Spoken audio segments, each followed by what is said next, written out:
falling off the edge of jeopardy.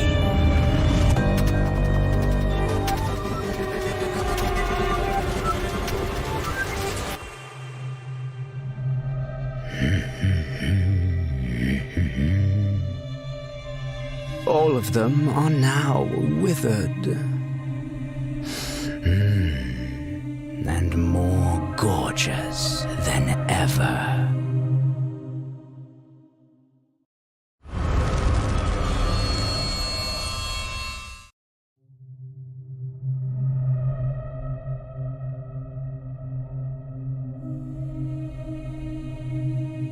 No flowers last forever. I take pleasure in watching them wither.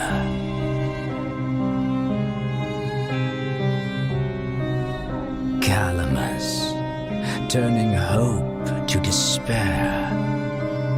Datura, severing love with grasping snare. Rosemary, indulging in past memories. Tuberose, falling off the edge of jeopardy.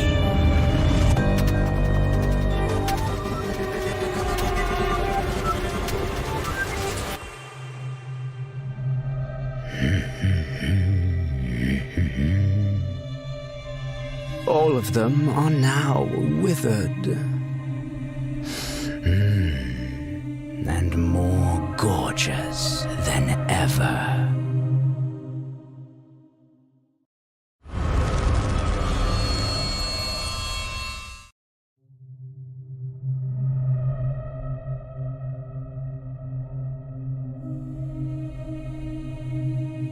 No flowers last forever.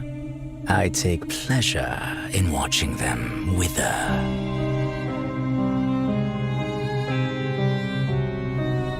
Calamus, turning hope to despair. Datura, severing love with grasping snare. Rosemary, indulging in past memories. Tuberose, falling off the edge of jeopardy.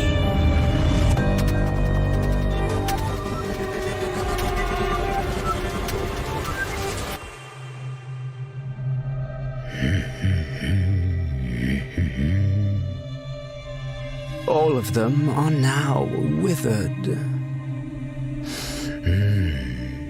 And more gorgeous than ever.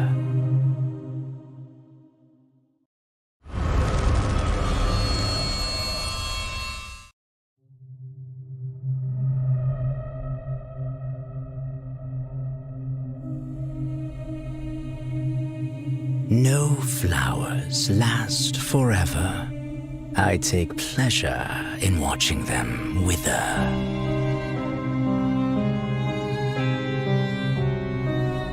Calamus, turning hope to despair. Datura, severing love with grasping snare.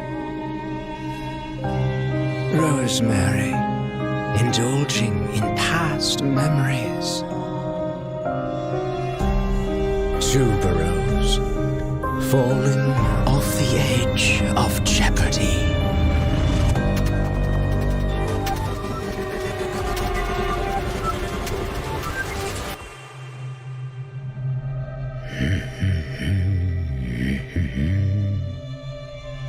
All of them are now withered. And more gorgeous than ever.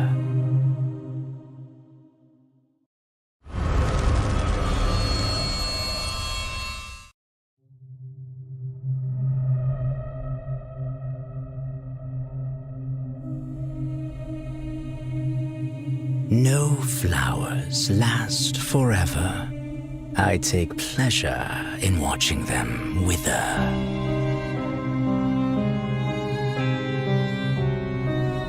Calamus, turning hope to despair. Datura, severing love with grasping snare. Rosemary, indulging in past memories. Tuberose, falling off the edge of jeopardy.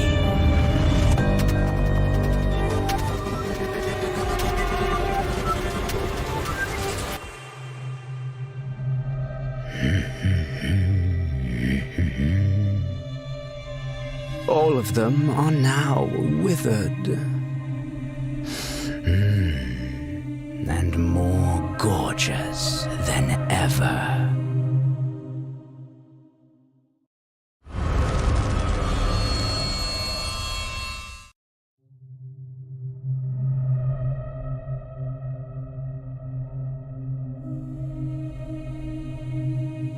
No flowers last forever. I take pleasure in watching them wither.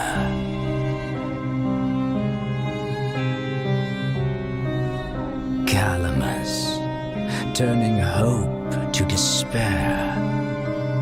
Datura, severing love with grasping snare. Rosemary. Hey guys, this is Invisible John over here, and welcome back to Manor Regulars Chapter 2 Finals. So it's been a long month of battle, but it all comes down to this. Two teams remain, ArmadaX and Scouts, and now ArmadaX is going to be facing off against Scouts from the winner's bracket. So I'm joined by, once again, Soymilk today. Want to say hi? Hello guys, welcome back to our Manor Regulars, and very excited for today's matches, John. Thank you for inviting me. It's my pleasure to be here casting together with you today. It's my pleasure to have you too. So, yep, it's my pleasure to have you because you are an official caster. Thank you. What are we expecting for today's matches? I heard they already banned Sacred Heart Hospital. Yeah, Scouts has chosen to ban Sacred Heart Hospital, and ArmadaX chose for Eversleep, and Scouts chose for the Hunter to go first. And this is actually going to be a rematch because they actually fought against each other last Sunday, and ArmadaX ended up winning. But this time it's the finals, and this time there is no more second chances. Whoever wins today will be the champion. Wow, that is so exciting. And so far, we have seen a lot of hunters counter survivors in this map, but actually it's not very common. We were just talking about it backstage. Like, for example, Bonbon with Peepers is one of the hunters that could work well in this map. But overall, hunters like Greenwich and particularly Greenwich in BO1, I think it could be a little bit difficult to get a 4K, but a tie is viable because this map is definitely more survivor-sided. Yeah, just a reminder, Ever Sleeping Town is chosen. Sacred Heart got banned by Scouts, and AS chose for Ever Sleeping Town. And Ever Sleeping Town is actually viable for a lot of hunters. It's a big map, and it's also a very popular map because lots of hunters can do well in this map, such as the Breaking Wheel or Dream Witch, and there's just the hunter's potential in Eversleep is infinite. Yes, Eversleeping is the top one map pick in Southeast Asia IVC as well. So I can see why they chose this map. It's very viable, very competitive. A lot of hunters chose to play here, especially if you are Breaking Wheel main, Galatia main, Greenwich, and Bonbon. Like, all of these hunters work really good. There is a smooth area to transition from the fake gate to the main gate, and then it's just like a very good map overall.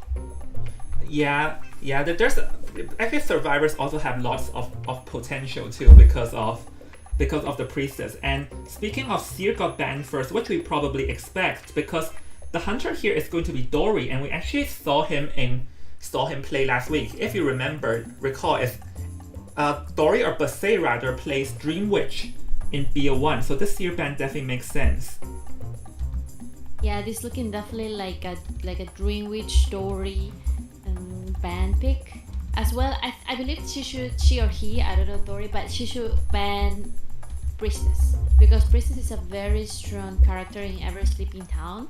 I'm surprised like some hunters decide not to ban Priestess because they prefer to go for the forward ban, which is also a very bannable character because a harasser can definitely delay for the hunter from getting the survivor. So that is some priorities that the hunter will have to decide, either ban the support or ban the harasser.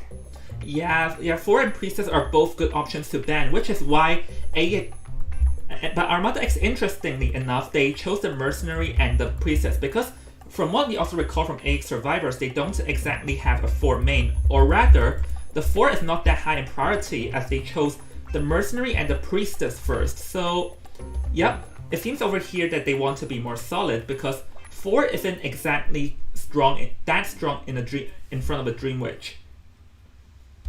Yes, besides Forward, another character that is very bannable in this map is Acrobat. Acrobat has a kiting possibility as well as support towards the end game and even towards the gate opening stop, because he can harass the hunter and stop him from using the traits such as blink or patroller, and sometimes can even cancel their ability. But we see psychologist ban right straight off the bat, John. I think this ban is definitely a focus ban. Yeah. The team has made homework on the survivor side, and they know there could be a very annoying combo between psychologist Priestess or psychologist barmaid. Psychologist extremely strong character against Dream Witch. Speak of the devil, barmaid is chosen. Barmaid has just been chosen because we already know that Bose plays Dream Witch in BO1, so that barmaid is a pretty smart choice because barmaid can be used to regen her health, or she can also have a combo with the priestess because the priestess can use her portals, and barmaid can help give a wine to help the survivor to heal back up, and it will make Dream Witch chasing work much harder. Yes, definitely, especially because look what we're talking about, John. Barmaid coming in, Husky. I believe Barmaid with Priestess also work really well. These two combo have very good synergy because one of them provides the support for escaping and the other one will be kiting around and taking the healing potion and can kite for a reasonably long time. And if he doesn't use the potion for herself, I mean the healing drink, she could also give it to someone else. So we're talking about Acrobat, John. Yeah, Acrobat has been banned because I think you already mentioned it just now of how strong the Acrobat can be. So I feel like this Acrobat ban definitely makes sense, and the mechanic has been chosen. So it seems that this time ArmadaX has a different approach as they want to go for a more cipher rushing route. Yes, definitely. And look, last but not least is going to be the mechanic. Yeah, mechanic has been chosen, and also Dream Witch has been chosen by Bose over here, which has been confirmed. And hold on, I need to invite you. Yes, definitely. I would like to. Very good. Yeah, I would like to enter the expectation mode soon too. Oh yeah, I can see the shirt right there. Thank you for inviting me. And you're welcome. Yes, let's get right into every sleeping town. I believe the trait that the Dream Witch will bring is as usual is Patroller first, although there is some few Dream Witches that will decide to bring Blink first, just as a surprise for the survivors, a surprise persona build, and just inch the Patroller towards the end. So that'll be very interesting if Bose decides to do that today. Yeah, actually, but Bose has a different strategy because normally what we see from China or maybe most Dream Witch players, they prefer Patroller because Patroller can help to have an instant fast down. While Blink, the disadvantage of bringing Blink first is that there will be a period of time where the Dream Witch has no abilities and it will be hard for her to down someone. But from what we can see in this tournament, Bose prefers Blink over the Patroller. So I'm actually curious to see how would this play out. Yes, definitely see that survivors are already there. There is 2 flywheels from the Priestess and the Barmaid. Yeah, flywheel effect is actually good. It's actually good in front of a Dream Witch just to dodge that one hit because Dream Witch hitbox is very tiny, so it can be easy to use one flywheel to cancel like an attack or something.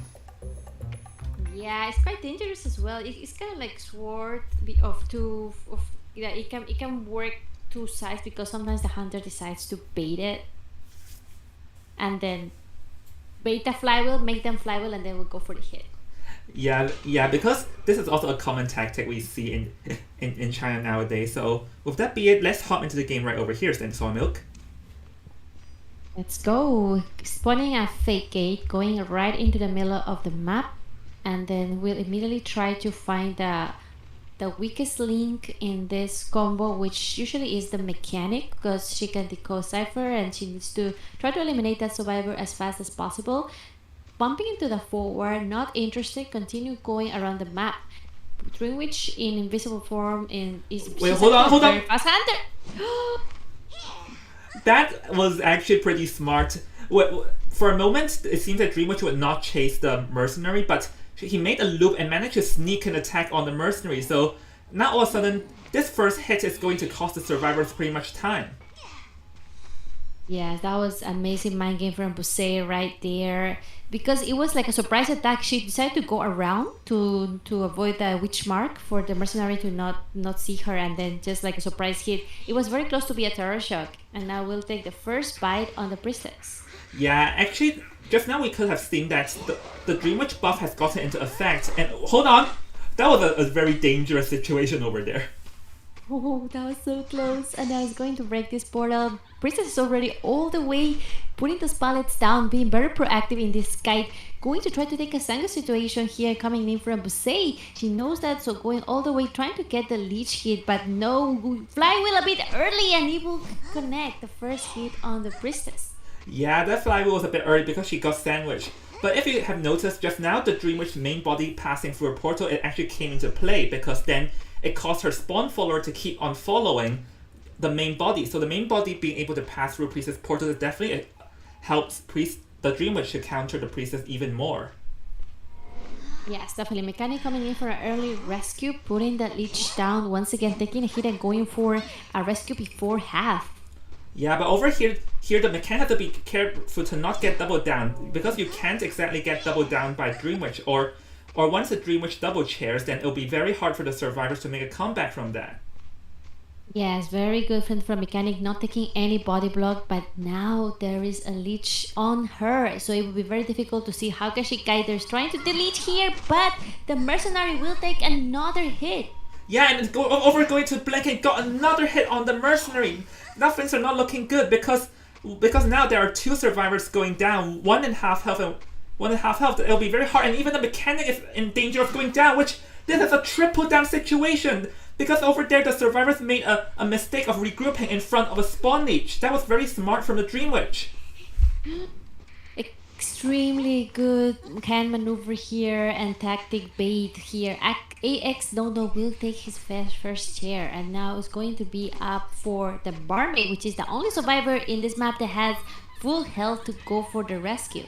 Yeah, the pressure over here is very high on the barmaid, because the barmaid will have to prioritize who to rescue, because currently both the mechanic and the priest are chaired at opposite sides of the map, and it'll be impossible to save anyone. So the barmaid is going to come in now. Going to try to get a terror shock, going in for a normal. Ooh, baiting it. She kind of missed that one, but no, taking a normal hit, and now priestess transitioning away from this leech. A flywheel once again. That flywheel was pretty smart. I felt the Dreamwitch predicted that the priestess would flywheel, or rather, the Dreamwitch managed to react fast enough to use the blink. And over here, he's going to guard the mechanic, because the mechanic, just not everyone is in half health, so no one can rescue. So now, chair this priestess, she'll be eliminated, and while can still guard the mechanic too. Yeah, luckily mechanic bot just healed up the mercenary, which is crucial here, and now it's going to be the rescue coming in from the mercenary. Mechanic taking a hit, she got farmed from the Dreamwitch, and now there's no choice for her. She just has to go to a corner and die there, far away from the cipher machine. Yeah, and if you look at the situation right now, there's still 4 ciphers remaining, because that triple down led to a chain reaction that no one is really being able to decode a rescue for a long time, and now the Dreamwitch can just safely eliminate this mechanic, and at this point it'll be very hard for the survivors to even get one escape, because the dungeon is still hidden at this point.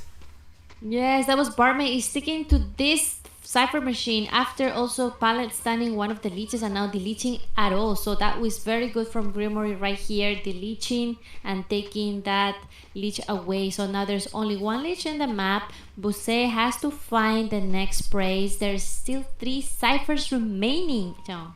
Yeah, but to be fair, I feel like at least 2 of the 3 ciphers are actually partially decoded. So the survivors can play it smart, but Dreamwitch over here is going to try and locate the next cipher and spawn a leech, because the situation now is that once a Dreamwitch spawns a leech on a survivor, that survivor cannot decode and will have to clean that leech first, which would buy the Dreamwitch a lot of time to chase down. And, nice pallet stun. Second pallet stun coming in from the Barmaid. Kiting really well, making those mind games around pallets, not taking any hit so far. Take into consideration she only has 1 item left, so we'll see how can she prolong this guide and help the mercenary finish the last 2 ciphers. Yeah, the mercenary, actually 1 cipher remains if you look at that, because just now as we saw there were 2 ciphers that are 70%, so now actually only 1 cipher remains, but the question is that can they pull it themselves to decode the last cipher, because watch out, it was just blink and oh no, it missed! Wow, she took the fast liquid drink and now she will be into the graveyard trapped there with the leech, while the Greenwich is being very proactive and going to the last cipher in the middle and then putting the leech on mercenary. But had to be very careful here because the cipher is 90%, is very close to be primed. He cannot afford to take any hits, baiting that hit right there, taking the pallet stand for Buse and continue to deleting. Yeah, that was a pretty smart, because Dreamwitch also got a bit impatient in that pallet swing. But over here, I feel like the Dreamwitch can just take it slow, because the Dreamwitch clearly knows everyone's location, and the Barmaid can't decode for now, as the Barmaid will still have to clean up her leech. So I feel like the only thing the Dreamwitch really needs to do is to make sure that none of the survivors can decode at this point of game, and keep the spawn leech at this almost decoded cipher. Yeah, this room which is doing a great job multitasking, going from the middle cipher to the last cipher, because there's 2 ciphers here that can potentially be decoded, especially the last one at 90%. Barmaid suddenly appeared with full health. That is really good because now she can take the attention from Buse away from the main cipher. Mercenary very dangerous here, playing with fire, still remaining around that cipher, but now Barmaid taking that hit. Luckily though, she still can take 1 more hit, but mercenary coming in and the leech got stunned by the tram, but that doesn't really help because mercenary is still injured. And even the mercenary got stunned by the tram. This tram got a double kill today. Double kill from the tram, forcing the mer to use this elbow, but this is very dangerous here because now the mercenary has no more items to run around, and then Barmaid as well. So the Buse has definitely flipped the match, forcing the survivors away from the last cipher that it was 90%. Yeah, that's the terror of a Dreamwitch. The Dreamwitch, even a cipher is almost primed, the Dreamwitch can send her spawn leech guarding the almost decoded cipher, and this would force the survivors to decode another cipher outside, which is, we can see that what the mercenary is doing right now is the mercenary is decoding the cipher at the graveyard, trying hopefully to get a 1 escape, as over here the Barmaid is still getting chased, and another pallet stun from the Barmaid. This Barmaid is on fire with the pallet stuns. Yeah, 3rd pallet stun coming in from Grimory right here. Barmaid, amazing pallet stun, but however there's 2 leeches here. A single situation might be coming for her, during which wants a Grimory sandwich. So we have to be careful here to see what is going to be her playstyle. Flywheel, very nice, but go baited there and will take a leech hit. Yeah, but over here the Dreamwitch will have to consider whether she wants a chair or not, because if she doesn't, she's in risk of getting the cipher's pop. So going to choose a chair over here, so I think the Dreamwitch knows where the mercenary is, because she probably saw the cipher at the graveyard shaking, so now she can go and locate, and the mercenary can actually tank 2 more hits, so actually the survivors can try and salvage a 1 escape if the Dreamwitch can locate where the mercenary is, but got that, and look at this, half a football. Yeah, that is very, very good. It could help him run away, maybe trying to get the dungeon if the barmaid dies first. But Pusey is being very proactive here. He's just going around, going to try to put the leech also together and also aiming for a sandwich situation. There's basement here too. You don't want to go there. And then there's definitely no chance here. We'll take that hit a little bit far from the dungeon as well, so it makes the situation for the survivors very dire, using the football to his maximum extent. But will he make it to the dungeon in time? I don't think he will, and the Dream Witch knows where the dungeon is, and she's already guarding it, so at that point, it seems to be game over. So with that, congratulations goes to Scouts for securing a 4K with a very strong dominant performance from the Dream Witch. Very awesome performance here. Pusey teaching us, showing us how to play a Dream Witch on a BO1. He is a B batch Dream Witch from our Asia server, so have to keep an eye on that. Taking some tips for all of you guys that are Dream Witch mains. This is a match to look for. You saw how she kind of flipped the match because there was a Cypher machine 90% and she stopped the survivors from even touching it again. She kind of like camped that Cypher very, very well towards the end of the game. Yeah, at the end of the game, she had a leech standing at the partially decoded Cypher, and this forces the survivors to pop another Cypher, because here's the thing, in a Dream Witch game, normally it's the survivors who have to decode 6 Cyphers, just because the Dream Witch has a strong field control. But I feel like the turning point for the survivors was when they rescued the Priestess first.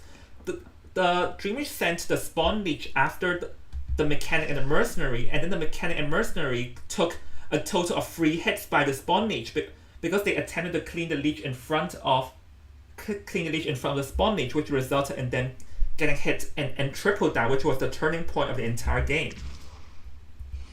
Yes, definitely. So this is going to be the win for Scouts on the first round, BO1 first half. But now we're going to get into the BO1 second half. Yep. And so the Hunter, yes. Yeah. And go ahead. Sorry.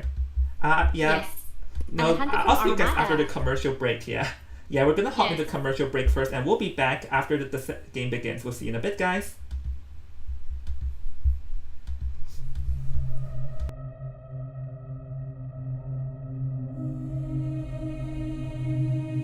No flowers last forever.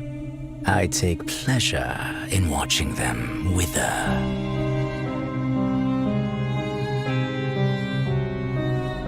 Calamus, turning hope to despair. Datura, severing love with grasping snare. Rosemary, indulging in past memories. Tuberose, falling off the edge of jeopardy.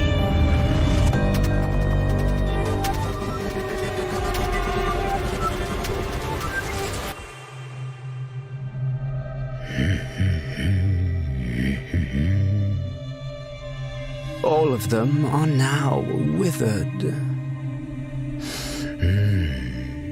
And more gorgeous than ever.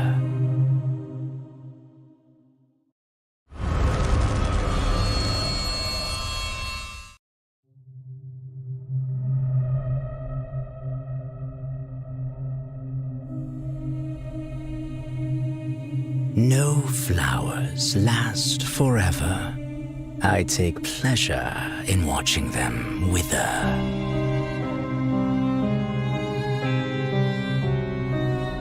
Calamus, turning hope to despair. Datura, severing love with grasping snare. Rosemary, indulging in past memories. Tuberose, falling off the edge of jeopardy.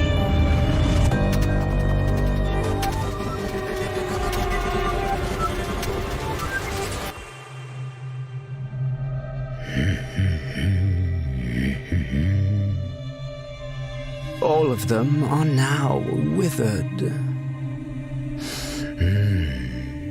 And more gorgeous than ever.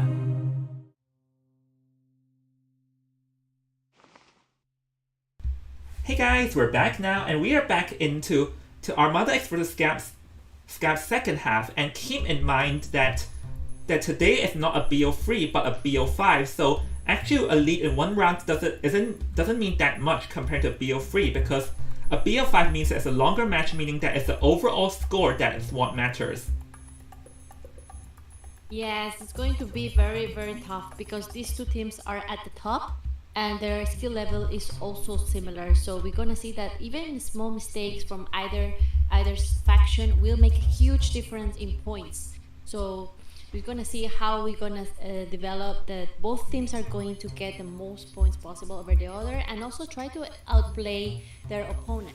Yeah, actually the pressure is now on ArmadaX's 6 Hunter because their survivors got 4k, so if they do not want to lose BO1, they'll be trying to get the 4k here as well. And over here we've received news that the ban pick has started and Seer has been banned once again, which is a standard ban. I guess the only thing it leaks out is not Chip Hunter, and interestingly enough, this is a different hunter. This is not Riot that we've seen, but actually a hunter called Carry. So ArmadaX swapped hunters today. Yeah, the hunter name is Carry from Armada, and I'm not quite sure what are his mains, but looking forward to see what can he bring to the table because Ever Sleeping Town is one of the best maps for hunters. Yeah, definitely one of the best maps. So hold on a second, because per my memory, he only appeared in the very first week of the Manor Regulars where he played against IVL. After, Ryan was their main hunter, but see over here, we don't know too much about Carry as I'm trying just to research to see what he's known for playing. Yes, definitely one of the best hunters out there. So I think the hunter that will be picked, since there's Flywheel into play, I think another Dream Witch match will make a lot of sense, since we just saw Buse's Dream Witch is so strong in this map. So if Curry can take out a Dream Witch to make a mirror match, that would be great. And also to be able to flip the match towards the end, that was really amazing to see from the hunter, because it's not easy at all. The survivors kind of like had a chance there, but it was so difficult towards the end, and then the Dream Witch kind of like focused on the last cipher and also focused on the survivor, and she kind of multitasked really well towards her advantage. Yeah, I honestly just felt like the misplay from the mechanic and Mercenary was the deciding point. It's hard to reverse. And while we're at it, Mercenary and Priestess are the first two survivor being chosen, which is the mirror from the last match, and Psychologist is once again banned. So this so far is a complete mirror ban from the last game. So which makes me wonder, is it going to be another Dream Witch?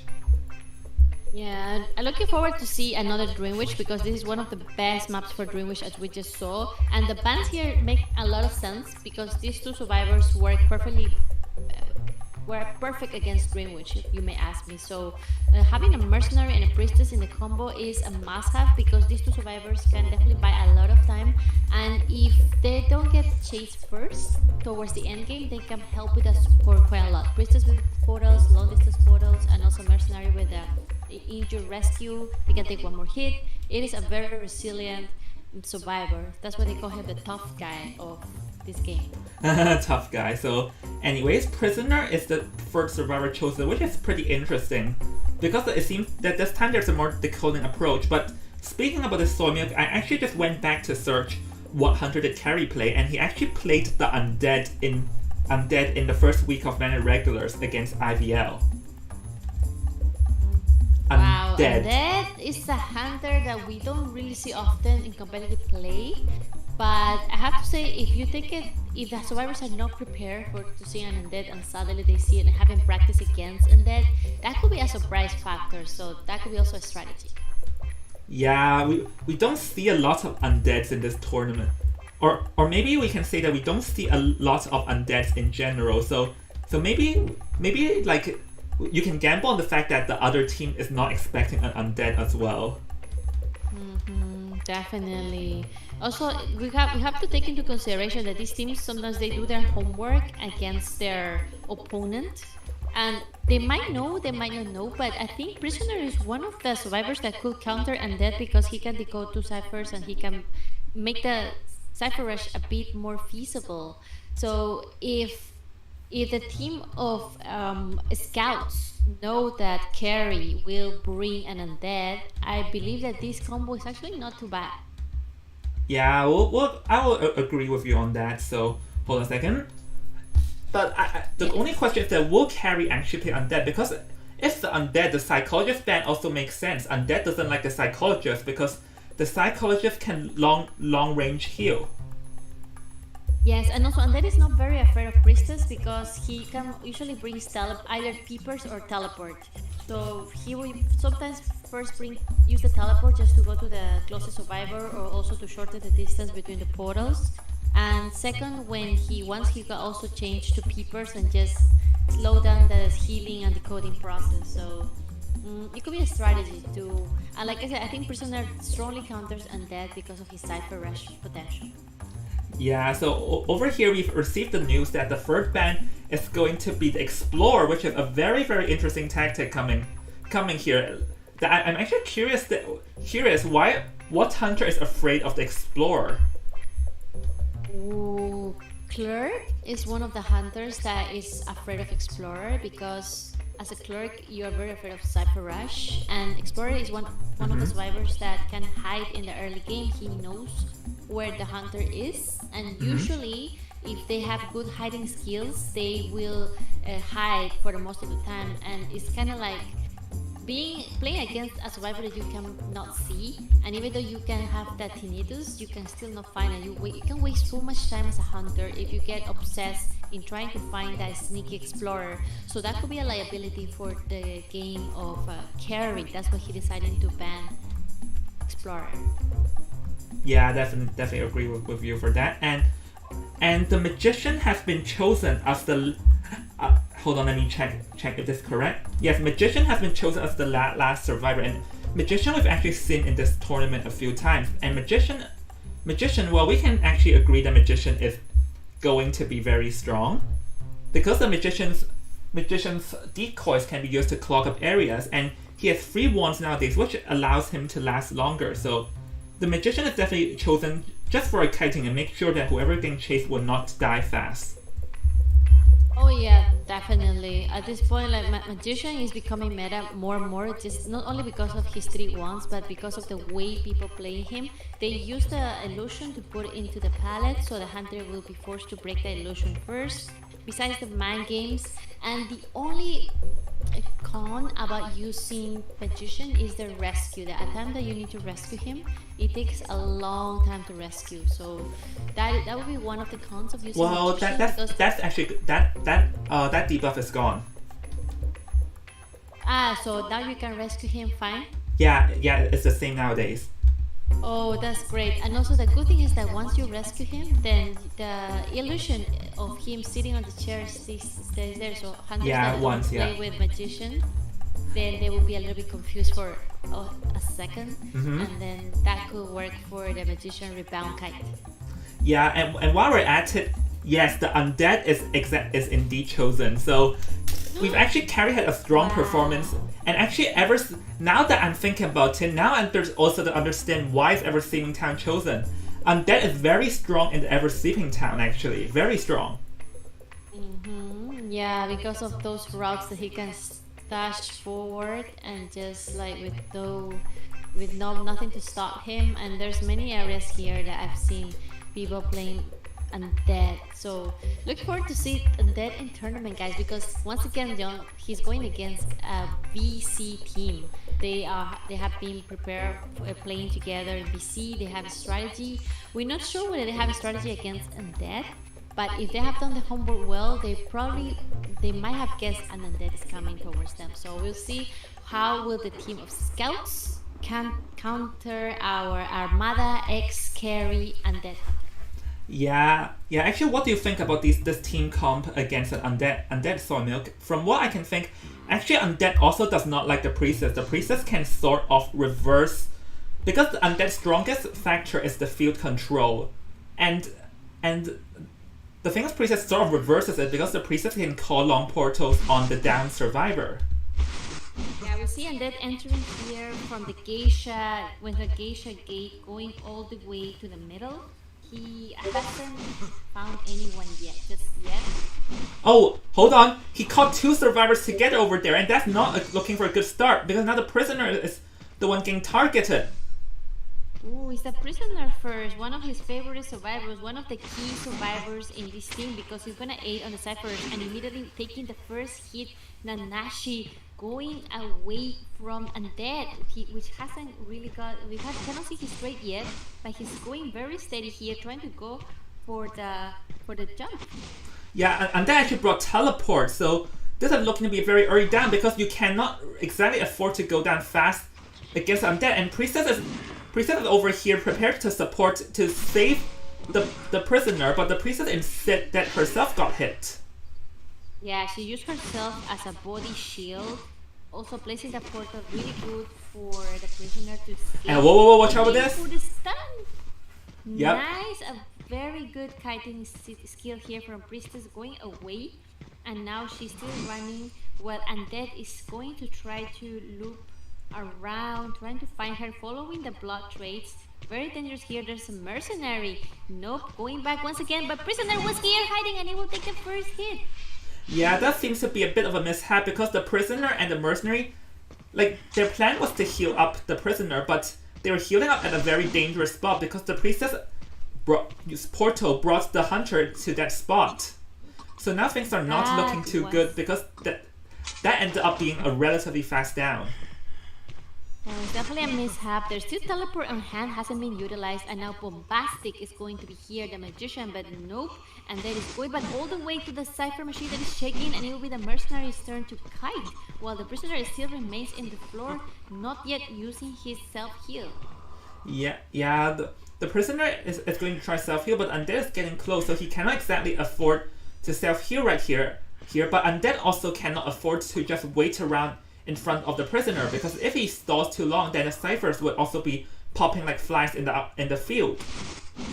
Ooh, going towards graveyard, very close there, almost partial because the prisoner is injured. Prisoner will finally stand up, and now going all the way to this back gate area, fake gate area, and now going all the way to the middle, and then following him very closely. So he's gonna dash to him, and that would be the second time down for the prisoner. Yeah, because there's just not a lot of areas for the prisoner to run over there, because the pallets at the center were all used up. But if you look at that, the cipher progress is actually looking fine outside, because we can see that they already have 2 ciphers that are almost decoded, and when the priestess long portal is ready, the priestess can consider to call the long portal onto the prisoner over there. Mind game the mercenary and got a hit on him right at the window. That was a very close terror shot there for Never Forget Me. The mercenary was forced to use an elbow pad to kite around this double pallet area. We'll see whether he can get... No! Whoa, that was a pretty close call. Almost get a pallet stand on the Undead, but once again, very good area for kiting, guys. There's 2 pallets here. There's also a window loop, so Undead will have built to aiming for a window, mind gaming there to try to avoid a terror shock. That was very nice kite for the mercenary, buying so much time for Undead, because look at that. Now magician and prisoner are already healing up, buying some extra time, while Undead seems to be a little bit lost, and that must have been a little bit mishap here, John. Yeah, the Undead got lost, and the survivors also handled that pretty well. And honestly, the mercenary actually did a very good job kiting the Undead. The mercenary brought so much time outside to allow the prisoner to get healed out and ciphers to be gone. Because if you look at it, 1 cipher only remains now, as the prisoner will be dead for good. But he can teleport back now. Yeah, that was very close call because the magician was looking for a body block on the prisoner, but didn't work. Using this pallet dash, once again, mercenary using this area with no more elbow pads on the mercenary. He's gonna have to roll kite, but Undead is just aiming for the cipher, breaking those portals, doing some clean up. Have to remind you guys that when he's with the blue hands, it's almost impossible to stun him because he's anti-stun hunter. So that's why survivors have a hard time stunning him. Yeah, but to be fair, when Undead is in his surge up state, it's also his dashes also became a bit weak because he sort of has the jump up motion when Undead has blue hands, which makes his dashing a bit weak and more fatal. Yeah, the mercenary will go down after that hit on on this side of the map. The last cipher coming in from the priestess, which is just 30%. Will they have enough time to pop the last cipher, John? Nah, I don't think so. And actually, this is also a dangerous situation for the survivors if you analyze it clearly, because it seems to me that the survivors have left the last 3 ciphers that are close to each other. One at 2 pallets, one at the center, and I think the last one is at the graveyard dungeon. The last 3 ciphers are straight connected. Now the last cipher is going to be at 50% from the magician, but now Undead is dashing all the way to the middle cipher while Mercenary is still hasn't used his self-heal. I believe he's just waiting for the perfect time. Priestess healing actually very fast. She probably will stand anytime soon. And now the magician, time to kite around this area. Following the broad trail, and will take a hit. Everyone is injured. This looks like very, very dangerous for the survivors, because now the priestess goes back to her cipher. Somebody also needs to focus on decoding. Yep, and don't forget, everyone is in half health right now, and the mercenary and the priestess both use up their self-heal, so if they get down again, it'll be very hard for them to do something. So now that the mercenary will have to buy enough time, as the magician will have to rush back to the cipher. We can see the survivors are playing very smart, as they have 2 people rushing 2 ciphers. So right now the undead will have to choose. There's teleport in hand there, going immediately for the priestess right here, using the skill nicely. A bit too slow, unfortunately. Jaden 10. Yeah, Jaden 10, very nice portal right here. Magician machine is prime, John. Yeah, it's almost prime. Not exactly prime yet. It's almost prime because, and over here we insta pop. Yep, had to insta pop, but it's a dangerous situation now because the priestess and the mercenary are both almost going to die if they go down. And don't forget, they die way more faster in Gate War. They bleed more faster when all ciphers are done. Yeah, you see now priestess immediately return to the manor, and it's only the magician and the mercenary that keep on the map. It's going to be for the magician to open the gate. Will he open the gate on time? 70%. I think he should be able. Yes, it's I think he should be able to do it. Yep. Go for it. And now magician is still waiting for a little bit, using the illusion right there. Mercenary waiting for the dungeon. Yep, he can. There's going to be a tie for scouts. Yeah, congratulations to both teams for a tie. But honestly, I feel I have to applaud the scout survivor because they were very calm. Like for a split second, it looked very dangerous because both the priestess and the mercenary are down. The magician is the only one remaining. But the survivors played it very calm because the magician managed to lure the undead away from the ciphers, allowing both the mercenary and the priestess to self-heal up, and for them to rush the cipher at 2 different ends. And at that point, no matter which end the undead goes to, there will be 1 cipher done, no matter what. That was very close call. Also, Undead didn't feel the need to use teleport because he knew exactly where the ciphers were, and he just doesn't want to waste it just yet. So also Undead was playing quite conservatively because Undead with teleport is not really common. Like usually we see a peeper or trump card combo. So the fact that he brought teleport from the beginning, I think he was playing a little bit too aggressive. And he also gave the survivors a huge chance when he focused on downing the mercenary, one of the hardest survivors to kite against. Yeah, that was the other mishap, is that he focused a little bit too long on the mercenary, which is one of the toughest survivors. But to be fair, the survivors did pretty well because early there was a bit of a mishap when the survivors collided into each other, but they reacted pretty well, and the priestess rushing into body block for the prisoner, which subsequently allowed the prisoner to live. Like that was a pretty good move from the survivors. Yes, definitely. That was extremely scary. Because the survivors, even though they were in very dangerous situation, they managed to flip the table. And the hunter took advantage, tried to take advantage that they were in panic, but it didn't work out well because you saw the mercenary kite him for so long, as well as priestess portals were on point, even though at the end she sacrificed herself for the tie. But that really worked well towards the end, especially the dungeon escape from the magician. Yeah, I do feel like towards the end, the Percy, it may have been better if the undead chased the mercenary rather than the magician, because he miscalculated. I feel like towards the end he miscalculated the cipher, or rather the gate popping speed, and that came to haunt him because that also allowed the merc to escape. If he got the merc down, then it probably could have been a free K instead. Yeah, imagine he can do that. Like he can teleport immediately. But I think he was playing a little bit conservative. So that is something that we can tell. Like, and that's why undead sometimes it is the type of hunter that you need to play a little bit more strategy, because I believe with teleport it's a little bit like trusting too much in your skill, and the survivors definitely managed to work around this undead. Yeah, so with that, currently Scouts is currently in the lead by a 7-2. As Scouts has won BO1, but don't forget today's a BO5, so anything can happen for next few rounds. What will happen next? Well, I'm going to hop into commercial break, and we'll see you guys back in BO2. See you in a bit, guys. Bye.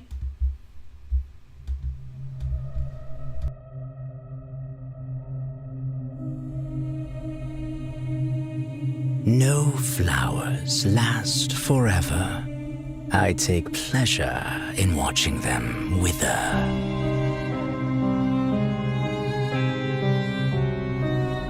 Calamus, turning hope to despair. Datura, severing love with grasping snare. Rosemary, indulging in past memories. Tuberose, falling off the edge of jeopardy.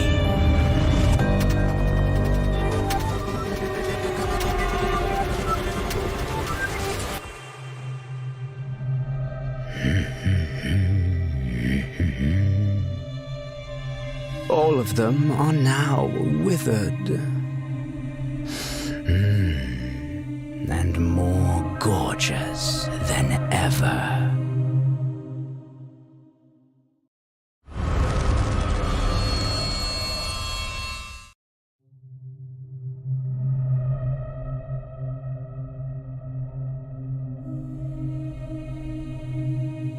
No flowers last forever. I take pleasure in watching them wither.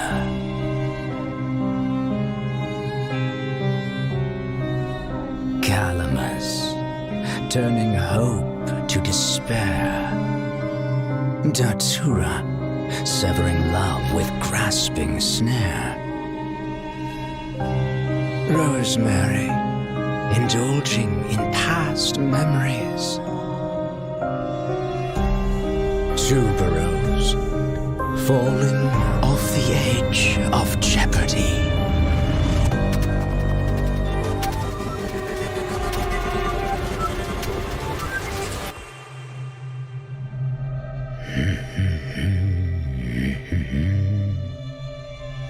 All of them are now withered.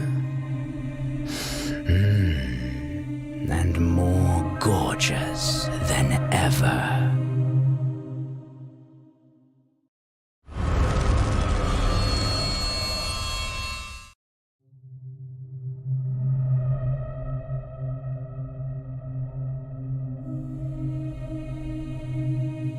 No flowers last forever.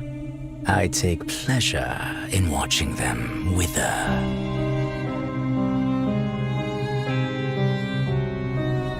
Calamus, turning hope to despair. Datura, severing love with grasping snare. Rosemary, indulging in past memories. Tuberose, falling off the edge of jeopardy.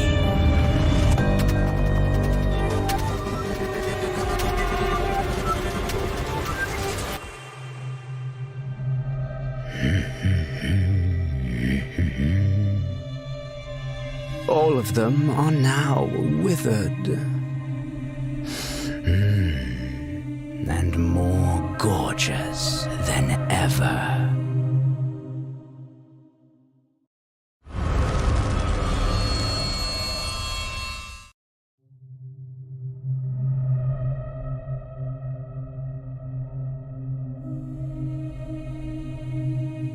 No flowers last forever.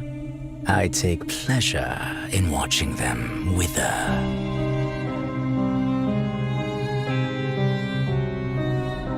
Calamus, turning hope to despair. Datura, severing love with grasping snare. Rosemary, indulging in past memories.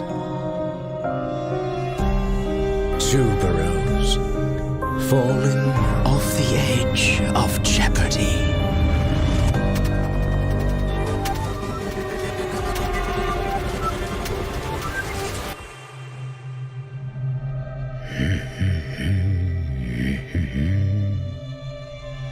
All of them are now withered. And more gorgeous than ever.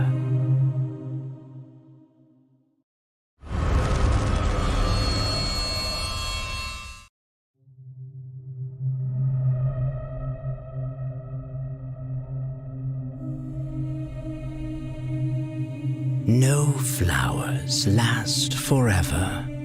I take pleasure in watching them wither.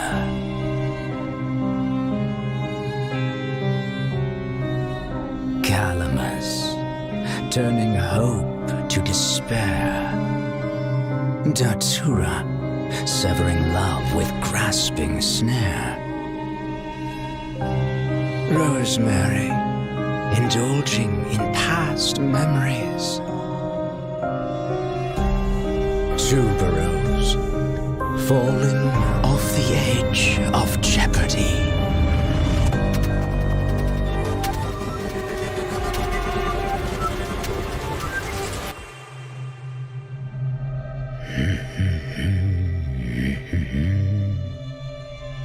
All of them are now withered. And more gorgeous than ever.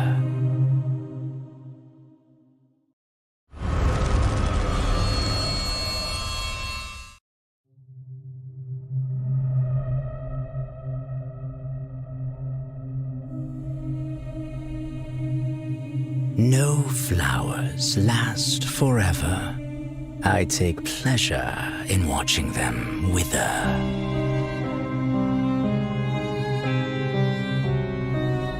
Calamus, turning hope to despair. Datura, severing love with grasping snare. Rosemary, indulging in past memories. Tuberose, falling off the edge of jeopardy.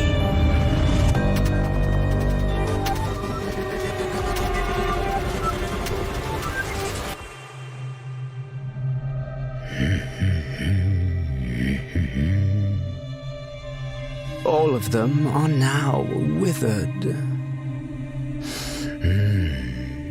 And more gorgeous than ever.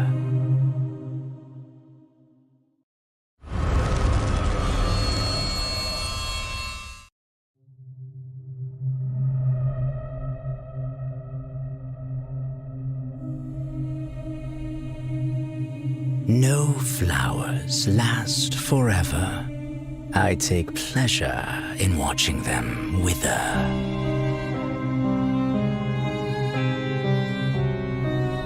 Calamus, turning hope to despair. Datura, severing love with grasping snare. Rosemary. Hey guys, welcome back to our Manor Regulars. We're about to enter the BO2 second half with Scouts versus Armada. We just saw an undead gameplay that was amazing. And what do you think about the next match, John? Well, the next match is going to be at Red Church, which was chosen by Scouts. But keep in mind, currently Scouts is in the lead, and this is actually different to what happened last week. Last week, both teams ended in a tie, and ArmadaX won, but now Scouts is in the lead. So anything can happen today. Scouts is definitely saying that we are having a different strategy and it's working so far. Yeah, we just announced that the Red Church is the map that's being picked. which is actually a very difficult map for I mean, it's not one of the ideal maps, but I think it's more difficult for survivors because all the machines tend to be put in one area in the center and the machines are closer to each other, so it makes it easier for any hunter to have better Cypher Rush control. So I believe Red Church is one of the a little bit better maps that will benefit the hunters. Yeah, and actually Red Church used to be actually like a relatively balanced map for both sides, to be honest. Yeah, I mean, it really depends on which hunter you play with. Like, for example, if you use Breaking Wheel there, no matter how good your wheel is, you might get kite out because there's so many tight spaces and tight areas with windows that can be very difficult to vault and very difficult to maneuver around. So that's why I think that Red Church is really, nowadays is not very popular. I mean, if you compare it to Ever Sleeping or other better maps. So I think like the pick of Red Church is a little bit risky because it could also seem that the survivors are going to be countered as well. Yep. Yeah, and now we're going to hop into the bans over here as the first two bans that are announced is the Seer and the Prisoner. The Seer ban, which we all expect at this point, but the Prisoner being one of the bans is something that I did not really expect from Carrie over here, as AX's Hunter will be going up once again.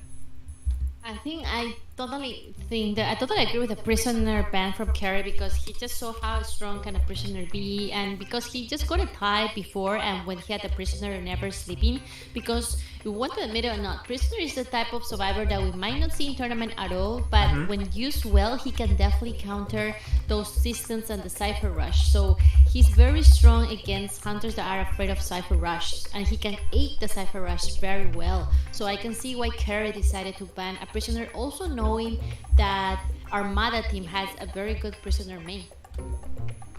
Yep.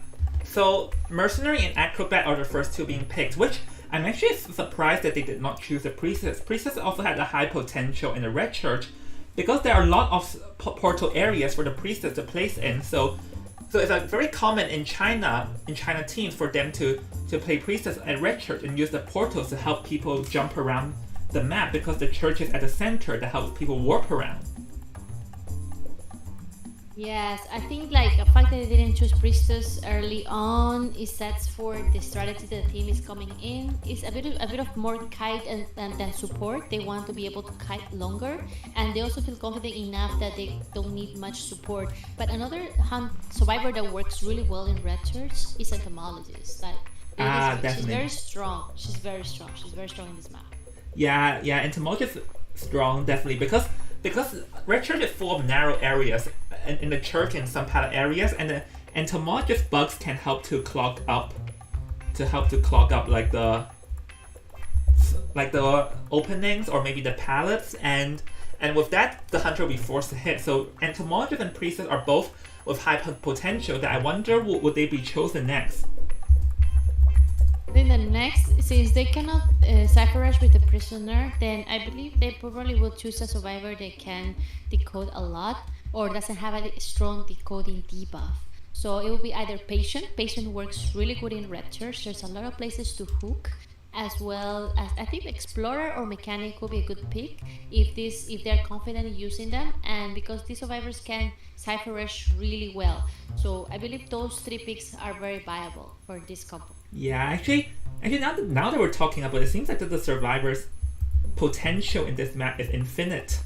Is that they have lots of choices that they can really do. So I do wonder what is going to be chosen. And we've received news that Scouts have chosen to ban the Sculptor from ArmadaX. So it seems that it's also announcing that they're not afraid of Carrie over here to go with the Undead once again. Yeah, there's no respect ban on Carrie's Undead. So I'm not quite sure about Undead coming out in Red Church, if it's a good map for him. I believe because of all the windows and the church area, it definitely depends on how confident he feels with his maneuver with this hunter, because Undead requires a lot of long spaces to dash and also a lot of mind gaming in the short pallets and big pallets area. So that's why I believe that it's feasible for him to bring out his Undead for a second time on today's match. Yeah, it's definitely feasible, just it won't be as strong as Ever Sleep, so we'll have to see what will happen if that's the case. But over here, I feel like an undead is coming once again, and he actually banned the Magician because last round he did waste some time trying to knock the Magician down because Magician's decoy. So this actually also allows ArmadaX to choose the Entomologist and the Priestess if they really want, as you mentioned over there.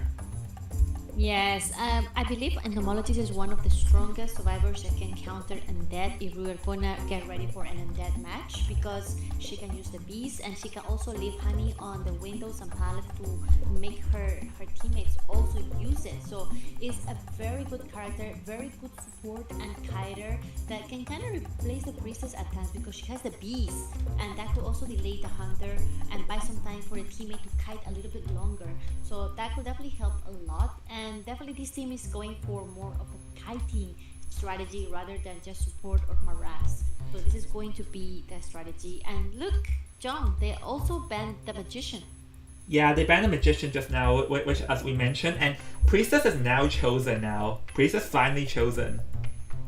Ooh, finally.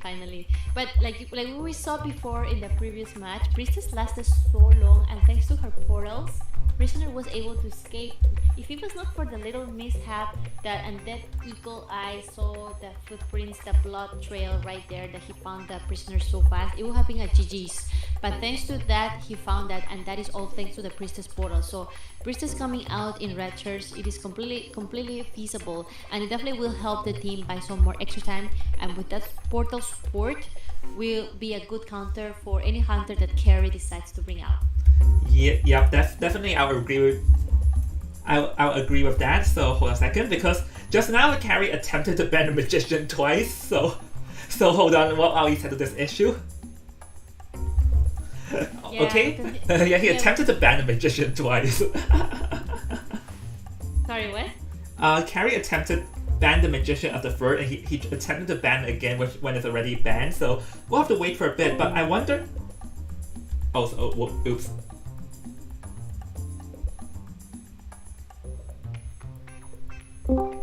Oops, sorry, there was some error. Yeah, I'm back now. So actually I'm thinking, now that we've talked about the Priestess and Entomologist one, what is it going to be banning this time? But yeah, actually, I was thinking also a little bit about the name of Carrie. Carrie sounds also like Carrie. So will he carry his team? He needs to carry a little bit also, because as a hunter, you also need to share the burden, same as your survivor. You are a team, so you need to split the burden in half. Mm-hmm. And usually the hunter is the one who takes the heavy side, because he's completely by himself and he needs to mind game this 4-man BC team. So bringing in an undead hunter, that is one of the hunters that can chase the survivors very well. But the thing is that with undead, unless you bring teleport, like besides that, what else can you do to counter the Cypher Rush?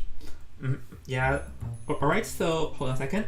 Actually, Psychologist has just been banned, and this is definitely leaning for an undead this time. I actually think that it's likely that we're seeing an undead once again, because he also banned the Psychologist.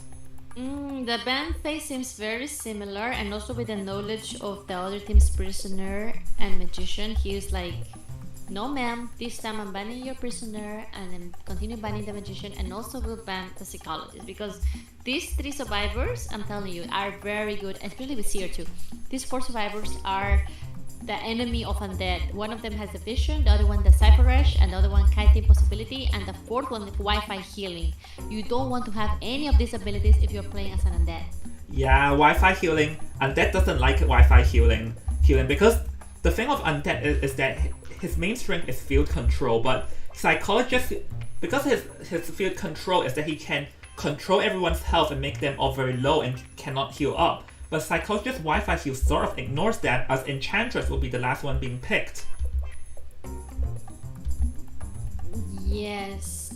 The last one, Nanashi Enchantress. Let's go. Actually, Nanashi is not necessarily him, but yeah, actually maybe it's Bombastic Enchantress. Wow. Yeah, it's Jaden Tan coming in as mercenary, Nanashi a B batch acrobat, followed with Bombastic as Enchantress and Never Forget Me as Priestess. So we see there's 2 flywheel effects that could definitely help kiting the undead, especially in the early stages of the game when he still hasn't got his second presence. Yeah, and actually we've received news that undead is indeed chosen, so this will sort of be a rematch. Actually, there's one thing that we haven't mentioned about undead is that he's relatively hard to get a 4K because the last survivor can just die at the dungeon. I mean, I know that it's possible for the undead to like move the dungeon which is above that he has received, but still it will be very tough because the last survivor can just lay over at the dungeon because it takes time for undead to move the dungeon away. Yes, now the survivors having that sticker there to the max will definitely counter the undead. But you will see here he's spawning graveyard area and immediately dashing towards the middle. Never Forget Me is the acrobat. Never Forget Me is the priestess. Yeah, already transitioning to the middle of the map. Yeah, over here, there's not much place for the priestess. And that was a pretty fast hit. It was a very good move from Undead. The Undead saw a clean strike, and he instantly dashed, and this has forced the priestess into a half health very fast as the priestess entered the church, which is one of the strong points. And if you would look at it, the pallet at the side has already been pulled by the teammate, and that allows the priestess to make a potentially long portal. Amazing there, harassing the priestess, still forcing her to go into this area, opening the portal, really nice, taking the pallet dash, once again looping, and then around this area there is the acrobat coming in with the support, and that just will hit him away, and that will buy some extra time for the priestess to transition all the way to the middle of the map, and also trying to not run, hiding her blood trail, and that still going for the acrobat. This is actually a change of events right here, and that was not planning going after the acrobat, such a strong kiter survivor. Yeah, over there the acrobat did a very good job in pressuring Ring so that the undead cannot really continue to target. But hold on, undead will have to watch out over here, or rather acrobat to watch out as he got knocked down by one dash. That was a pretty good move, seeing that one straight line. And over here going to teleport now onto the survivors and to get rid of the long portal. Now somebody is here hiding. It is going to be the Enchantress going to show herself, and now going for the flywheel. And even dodge that dash. That was a very good flywheel over there. And now this Enchantress can kite for a bit, but the the undead in surge state, so the stuns will not really work for undead as he's in his surge state. He just got a mini stun right there, a little bit hasty here and there, and Enchantress showing a lot of discipline, not putting this pallet down, deciding to kite around this area. We'll see the mind games coming in of the pallet. She's not sticking to the pallet, but we'll get the pallet stun on Undead. That was crucial here for her kite. Yeah, actually this Enchantress was very smart because the one weakness of Undead is that he cannot dash if the survivors keep looping around because there's no clean line of sight. So the Enchantress never really gave Undead a chance to dash and also completely won the mind game. That was a pretty good showcasing of an understanding of how to kite Undead from the Enchantress. Yeah, she did hit a hit here, and they would try to force this hit, but she's going inside the palace. He's not afraid of pallets. Look at that, John. He's just going through them, walking through the pallets, and now that was so close. Ooh, 1 second late and we'll have something completely different happen. But over here, the Enchantress is out of stuns and the Undead in surge states. Oh, missed again, but this time will finally be the knockdown. But the Enchantress brought so much the killing time outside as everyone is already in full health once again. She threw the pallet on the wrong side, and then she managed to just fall there. But that, like you said, bought so much time. There's still 4 survivors remaining, and that is because survivors have been busy healing up. Yeah, and actually the survivors are now all scattered on the field. And a pretty smart use on the fireball over here to prevent the dash, but over here it's still going to get hit, and maybe a mud bomb would have been better over there. Yeah, going immediately for the acrobat, going inside this pallet. Let's see what he can get hit. Yes, this is the second time down for Nanashi, and he will just be left there bleeding out while Undead. We'll see whether he goes back to Enchantress or not, because it would be a better idea if he can just go there. Mercenary is going to heal her up. That is very great now, and that is up to both survivors. We'll see whether he can find Enchantress immediately. Ooh. What a nice game sense right there, getting a second time Enchantress down. Yup. Over there the Undead actually like jumped up and used the stun jumping hit and knocked the Enchantress. That was a pretty good aim over there. And now there are 2 survivors that are 1 more hit from dead, and the survivors here will have to look out. But thankfully for the survivors, both the Enchantress and Acrobat still has 1 hit, still has a self-heal as the Merc got hit over there. He just got hit, and that will be actually a no-no for Undead. He's going to teleport away, guessing where the Acrobat might be, avoiding the stun by using the ball. Beautiful here Acrobat gameplay, forcing the Undead to walk about this map. That can slow him a little bit. Look at that, slow down bomb, perfectly utilized, but will enter the pallet and avoid the stun right there. Yeah, but watch out, remember this Acrobat's 1 hit from dead. And the Undead probably locate to the Acrobat because you can see where survivors are when they self-heal up. So now, if this Acrobat get knocked down, then the survivors will be wondering dead for no. But watch out for this jumping attack! He's going to go down over here and out. That was so close here for the Acrobat, and now he's going to be sent back to the Manor. There's 1 Cypher remaining that is already prone. They popped the Cypher. Yep, because no one is getting chased, so it's a probably safe time to pop us. Currently, the Undead doesn't have teleport, so if the Undead is planning to stop the gate, he's going to dash straight to the gate over there and going to catch the Enchantress and also the Priestess over here. And you have to recall that the Enchantress is 1 hit from dead. And now there's here the dungeon, very dangerous. You have to watch out. Opening the gate. Yeah, Mercenary opening the gate over there, using the portal to mini stun there, and that has the tension. Any hit here, and she will just have to take it. And while Enchantress and Mercenary opening the back gate, this looks like a dungeon. He has to move the dungeon away. He has to move the dungeon away, but can he move? I don't think he can. This will be a free escape. Whoa. Amazing. And this, guys, is the weakness of Undead, which is the dungeon. That was so clutch. Yes, Undead cannot afford... Like, the weakness of Undead has been showcased. And honestly, I felt like if the Undead knew that the Enchantress was over there, then maybe... No, the Enchantress wasn't there, but... The weakness of Undead is that if a survivor goes down near the dungeon, you need time to transfer the dungeon away, and the survivor can just crawl through there. Yeah, unfortunately, Undead cannot do much in there, because even though he can get stunned, the Priestess is kind of about to die, so that definitely gives the chance for a Priestess to get the dungeon no matter what. And also, it was very well planned, because once Priestess knows the dungeon is there, the Mercenary and the Enchantress went all the way to the back gate, and they just made a very good end game strategy. Yeah, and honestly, I feel like the main kudos of this match has to go for the Enchantress. The Enchantress kited pretty good, looping around the pallet at the bottom brokens over there, and looping around, never giving clean line of sight. And also he completely won the mind game, as he managed to catch the moment that the Undead is not attacking, and then stun him, because the Undead will still get stunned in Surge form when he's not attacking. Yeah, definitely. That was amazing kite for Enchantress, guys. If you ever have a difficult time kiting Undead, just watch this Enchantress kite.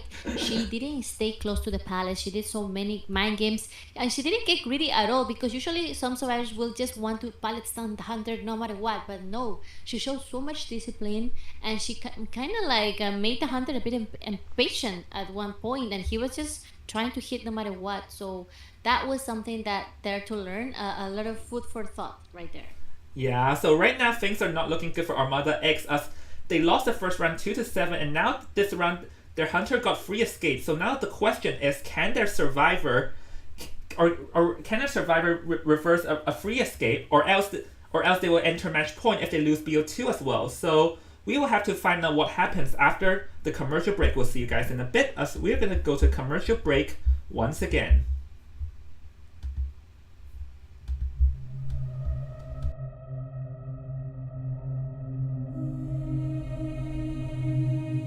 No flowers last forever. I take pleasure in watching them wither.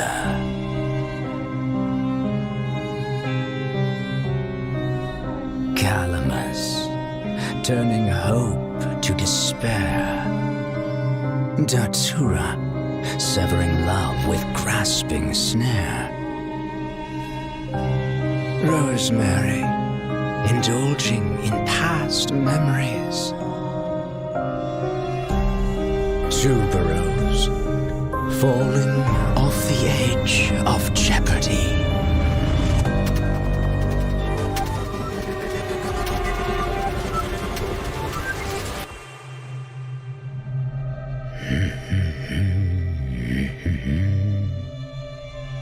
All of them are now withered. And more gorgeous than ever.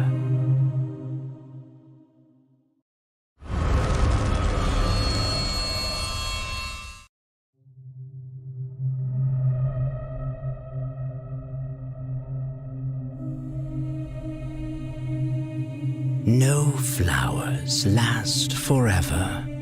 I take pleasure in watching them wither.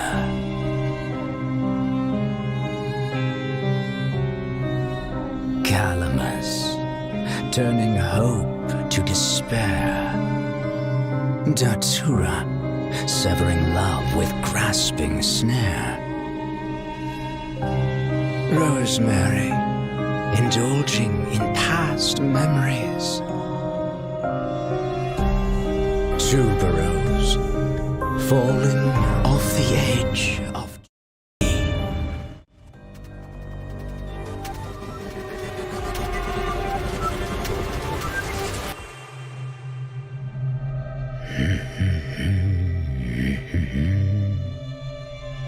all of them are now withered. And more gorgeous than ever.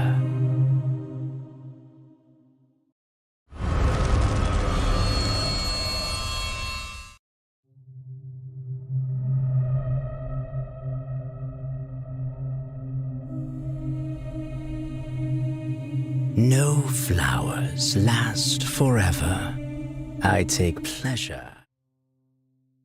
Hey guys, welcome back to our Manor's Regular Tournament. Today we're watching Scouts versus ArmadaX. We're gonna about to enter the BO2 second half in Red Church. Yep, so on the first round, Scouts has won the first round by a score of 7-2, and their survivors managed to get a free escape in front of ArmadaX's Hunter just now. So now the pressure is up to ArmadaX's survivor to do the same, because they're currently falling behind, and if they don't get a free escape, they'll lose BO2 as well, and this would result in Scouts having the match point.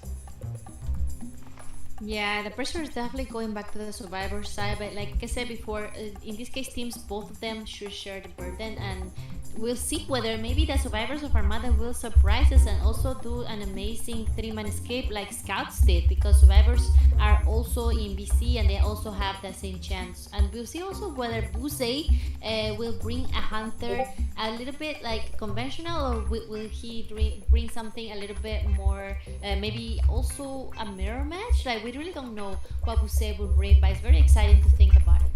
Yeah, actually from what we saw last week, he had a Bloody Queen after his Dream Witch got banned, but from what we see yesterday, he also used Sculptor in BO2 against Somnia, and we also know that he has a Guard 26, as he used Guard 26 against Noxturnals in week 1 too.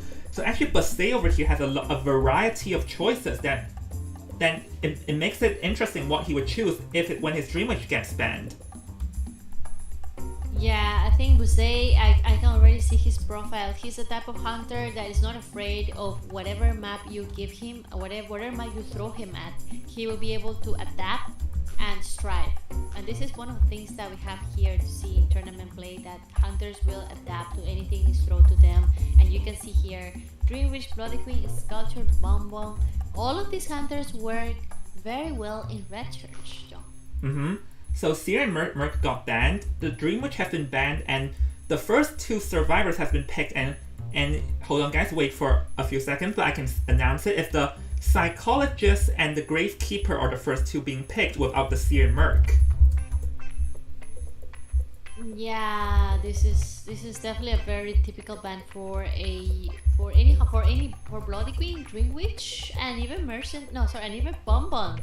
Bonbon doesn't like Mercenary at all, because Mercenary is the survivor that can take a lot of damage and can always aim for a good rescue. So I believe that Bonbon could be a good choice, followed closely by Bloody Queen as well. Yep. Hold a second, guys. Hold a second, guys. I'm just handling something over here real quick. So. Yeah, at the same time, Busei already got the upper hand of this match because he got a 4K Dream Witch already. So this also makes a statement for the survivor side that they are facing a hunter that is consistent in his 4K, and that already makes the survivors think about the strategy better and prepare a better strategy around it. So as you can see, the first two bans are going to be Andrew and Psychologist. Oh no, that's the first two pick, not the first two ban. So the first two picks, yeah, it's going to be Gravekeeper, Andrew, and Psychologist Ada, the first two picks. And as you can see, these two survivors are very good at countering many hunters. They're also very tough survivors. Andrew can buy so much time with Shovel, and Ada can take 3 hits. Yep, so the Priestess has been banned by Busei over here. And actually looking at the Gravekeeper and Psychologist, I actually think that Busei can consider pulling out chip hunters because Gravekeeper is afraid of chip hunters and Psychologist also afraid too. So actually, I feel like Busei can consider playing the Guard 26 or Sculptor over here because it seems that this Gravekeeper and Psychologist was made to counter single hit hunters. But from what we see yesterday, Busei has chip hunters in his service as well. Yes, definitely. He knows his Sculptor, Bonbon, and why not a Bloody Queen? I believe Bloody Queen worked perfectly in this map. It's very like, I'm not gonna say easy, but it's very convenient for Bloody Queen to play here because there's not many walls, and like in Arms Factory, or it's not such a big map. So with just a mirror, you can just be in the other side of the map, and that's what works really well for Bloody Queen. This map is really great for PQ. Yeah, just the priest. This map is great. It's just the Gravekeeper and Psychologist not so good of a chase as they can tank an extra hit.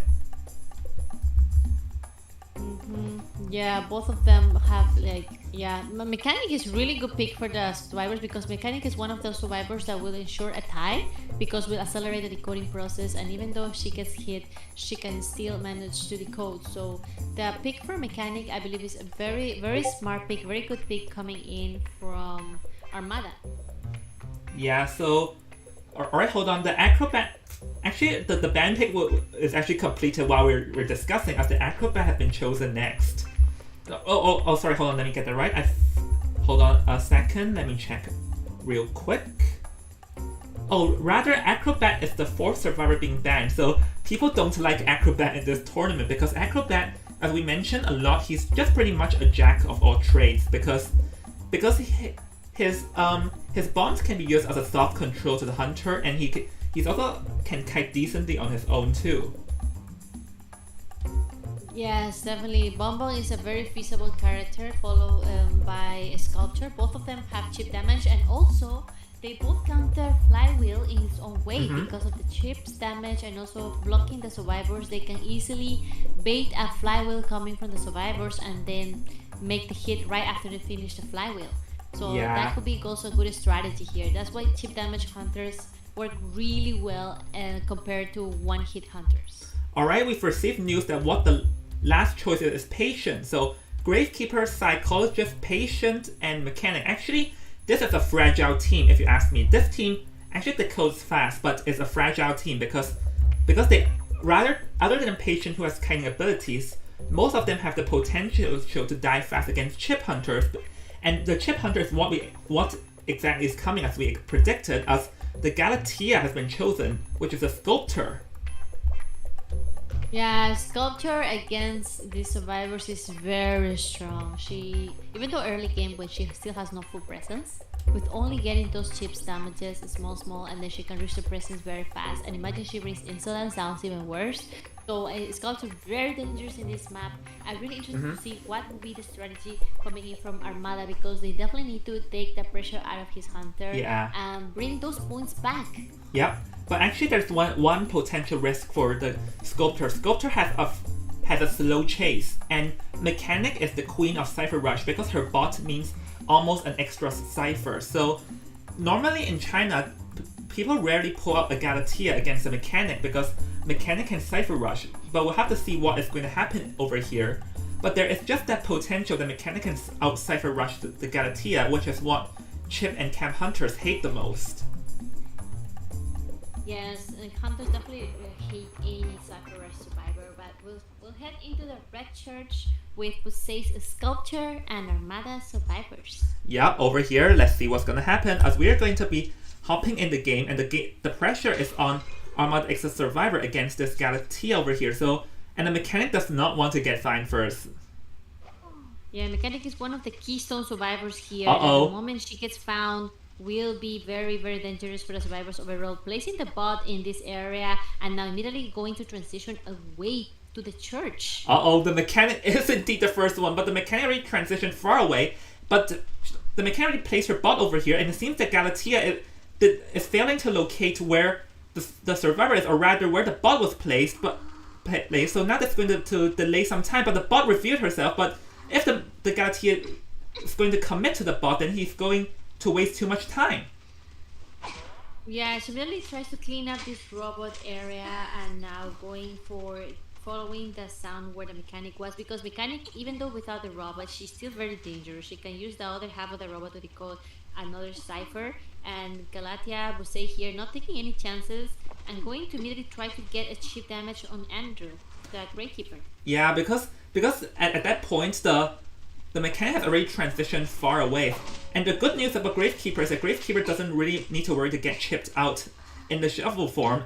As over here, the Gravekeeper is going to be running in open areas because it's very hard for Galatea to chip survivors when they're running in open areas over here. Yeah, the thing is that right there with the status, he did come popped out and he almost got hit. So that was really dangerous here. And now Pusei coming in to go after the rescue is not really the best choice, but he managed to get that chip damage and normal hit to Gravekeeper. Yeah, the Gravekeeper chipped once, but that statue came in clutch for the Galatea. So now the Gravekeeper is going to be chaired, and this is not looking good because Gravekeeper is their only rescuer, and the survivor is likely going to have trouble in rescue. So, but the thing is that we'll have to see what will be the survivor's decision. Would they choose to rescue or immediately over half or not rescue? There's so much at stake, John, really. It's a difficult situation you put the survivors in, but Patience seems to be the one coming in with the host kicking. He has become one of the best rescuers now that the Gravekeeper is in chair. Yep, but watch out, the Galatea is one hit from full presence, and full presence is not what you want to let. And over here, pretty smart move for the Galatea to just focus on the Gravekeeper, not giving him a chance to use his second shovel over there. Yeah, and once you get hit like that, it's not good to use your items because they'll be wasted. So that is a good call from Gravekeeper, just to save his items and go all the way to as far as he can from his teammate. Mechanic still hasn't healed up, so it's decoding. While Patient did an amazing rescue. We'll see whether they prepare to go for another second rescue. Yeah, I'm not certain. Honestly, if they want to, the Psychologist can also go for a rescue though, because the Psychologist has an extra tank of health, so it is guaranteed that she can pull off the rescue if they want to. And over here, that is exactly what's going to happen, and Psychologist is going to be coming in. I'm taking a normal hit, going for the rescue to the Patient, and now Pusei going to try to take this Gravekeeper out of his shovel. He's using the shovel. Yes, no more. Really nice chip damage. They're taking him out of the shovel, but no, juking against the wall. That is very nice. Rebound Kai again hitting the wall, and now Gravekeeper will go into this pallet area and unable to get the stun, and now will force the blink for Pusei. Yeah, actually, that was a pretty good move. The Gravekeeper forcing out the blink is probably one of the best things for the survivors, because the Galatea missed the hit over there and forced out the blink, and now there's no more trump card, so the pressure that the Galatea would exert on the survivors will be much lower than before. Yeah, because this team, you have to remember, there's a lot of things at stake here. Armada survivors need to get at least a tie at minimum just to get some more points. They cannot afford anyone to die just yet. And the last machine is at 70%, 80% all the way with the psychologist. Yep. It is unlikely for the Galatea to stop that cipher because she has no more abilities over here, and 2 survivors are rushing that. And from what we last saw, that was, yep, it's going to pop over here. But the ArmadaX survivor will be wanting to go for a free escape because in order to at least tie up the second round, or else they will be in trouble. And over here, and going to pop now, and there is the tension, so the Galatea will probably be focusing on one to try and get a tie. Yeah, Galatea wants to aim for tie for sure, and now going for the patient that already used 2 hooks, only 1 hook left. Very dangerous, John. There is a dangerous possibility right there on the front. Yeah, but the patient unfortunately got 1 hit and 1 more statue hit, and he'll be out. And down he goes. And it seems that at this point, it would be over because no one dares to rescue. So it seems like the survivor, ArmadaX survivor, would just have to settle with this tie over here. Yeah, it's going to be a tie. Definitely, it's too risky to go. It's just not worth it. But the chip damage coming in, and then the Galatea with the tension, something you definitely don't want to risk it for. Taking the tie here for Scouts. Yep. Well, even though it's a tie, it is enough considering that their survivors got a free escape just now. So right now, congratulations goes to both teams for a tie, but that means the Scouts also won BO2 in a score of 5-3. So actually, currently, Scouts is ahead of 2-0 right now. And in the BO5, all they need is a 1 more round victory, and they would win this tournament. So now ArmadaX will have to step their game up. Yeah, next one is going to be very exciting. It will definitely define the result of today's matches, guys. Yeah, and honestly, I feel like both sides performed pretty well. And I feel like the most unfortunate event for the Hunter is that he missed the hit. Like, either he got a bit rushed or he just did not aim perfectly, because we see that every time he hit, it counted as registered as hitting the wall, and this allowed the Gravekeeper to sneak in the pallet and force the Galatea to use the blink on that, and therefore she has no more ability to do a field control, which is an unfortunate event for the Hunter. Yeah, the Hunter definitely took the chance right there, and taking that tie, that was definitely not easy at all, because survivors also managed to play very well. And it was the patient Kaida. I was so close with 1 hook. Even though he got the dungeon there, it was close because the survivors' teammates were opening the other gate, so it was not enough time. So a little bit of time management there. They could have done better from the survivors' team if they wanted to aim for a 3-man escape, same as the survivors before. Yeah. To be fair, they could have aimed for a 3-man escape, but the first down from the Gravekeeper was relatively fast. And this did not give the survivors enough time to cipher rush. And also, the mechanic lost half of her bot early. So I do feel like after the mechanic, the sculptor hit the bot, the survivors could have been a bit aware of which direction the Galatea is coming from, maybe. Yeah, they definitely had to scatter a little bit more and buy some extra time, but they did what they could, and at the end of the day, it's the tie. Yeah. Yep. So with that, we're going to hop into commercial break, and when we're back from the break, we're going to be hopping to BO3, which is do or die for AX. So we'll see you guys after the break. See you in a bit.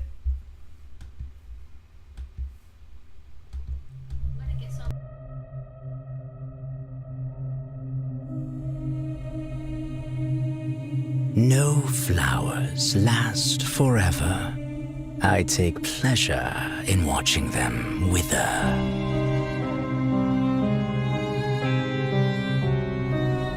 Calamus, turning hope to despair. Datura, severing love with grasping snare. Rosemary, indulging in past memories. Tuberose, falling off the edge of jeopardy.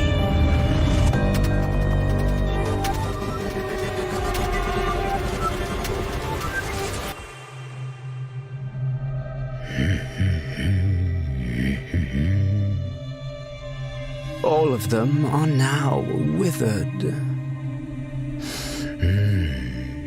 And more gorgeous than ever.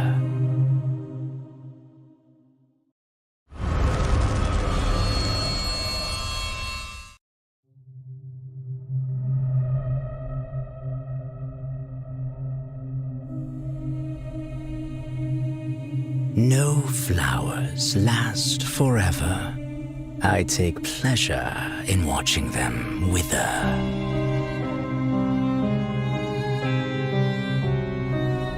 Calamus, turning hope to despair. Datura, severing love with grasping snare. Rosemary, indulging in past memories. Tuberose, falling off the edge of jeopardy.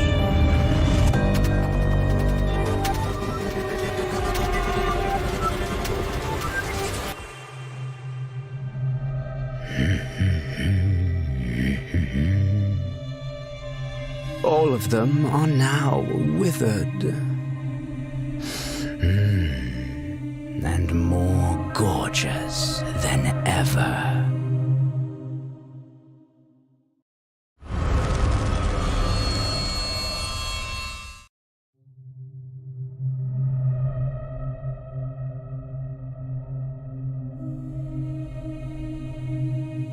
No flowers last forever. I take pleasure in watching them wither.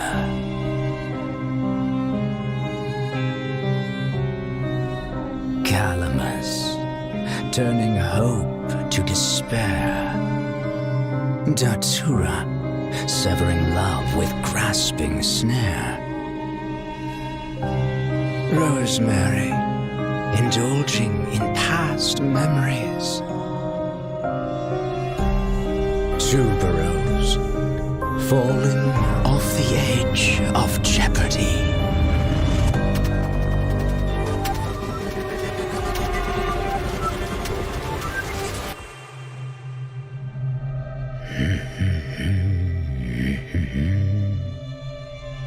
All of them are now withered. And more gorgeous than ever.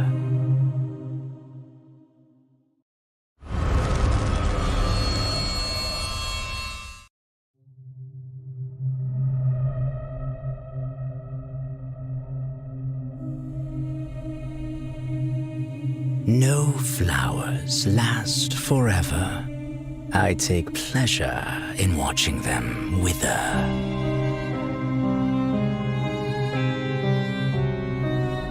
Calamus, turning hope to despair. Datura, severing love with grasping snare. Rosemary, indulging in past memories. Tuberose, falling off the edge of jeopardy.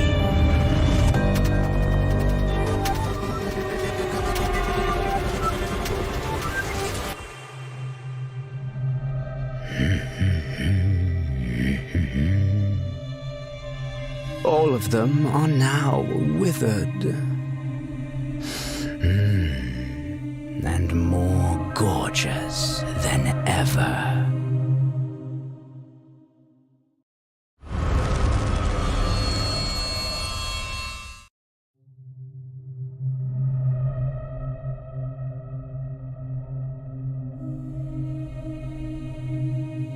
No flowers last forever. I take pleasure in watching them wither.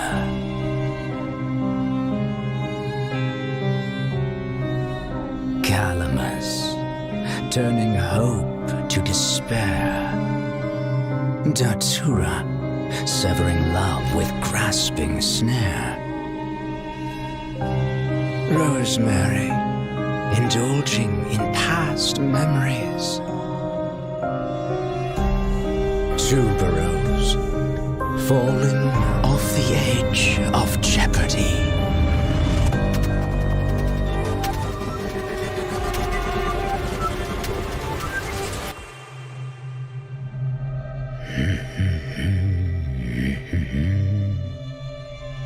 All of them are now withered.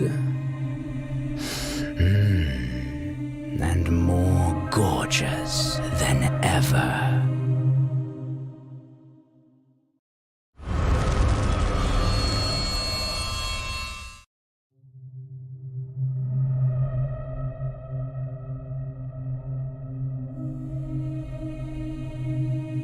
No flowers last forever.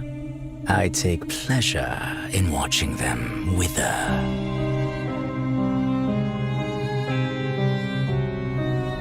Calamus, turning hope to despair.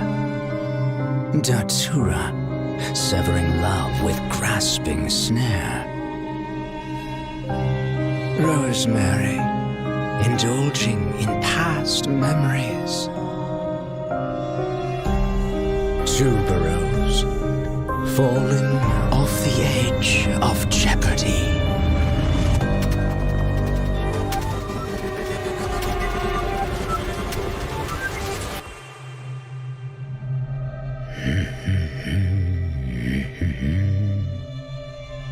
All of them are now withered. And more gorgeous than ever.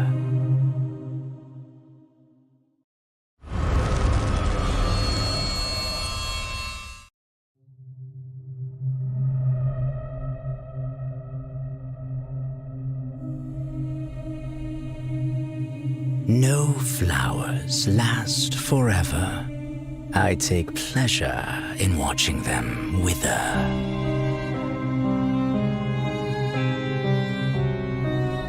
Calamus, turning hope to despair. Datura, severing love with grasping snare. Rosemary, indulging in past memories.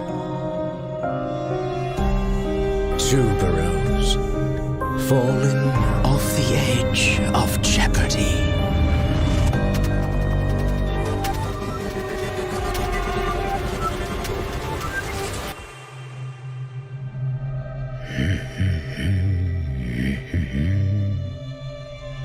All of them are now withered. And more gorgeous than ever.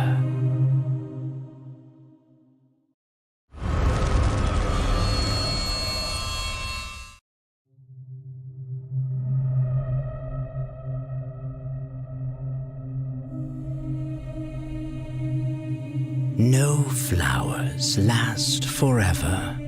I take pleasure in watching them wither.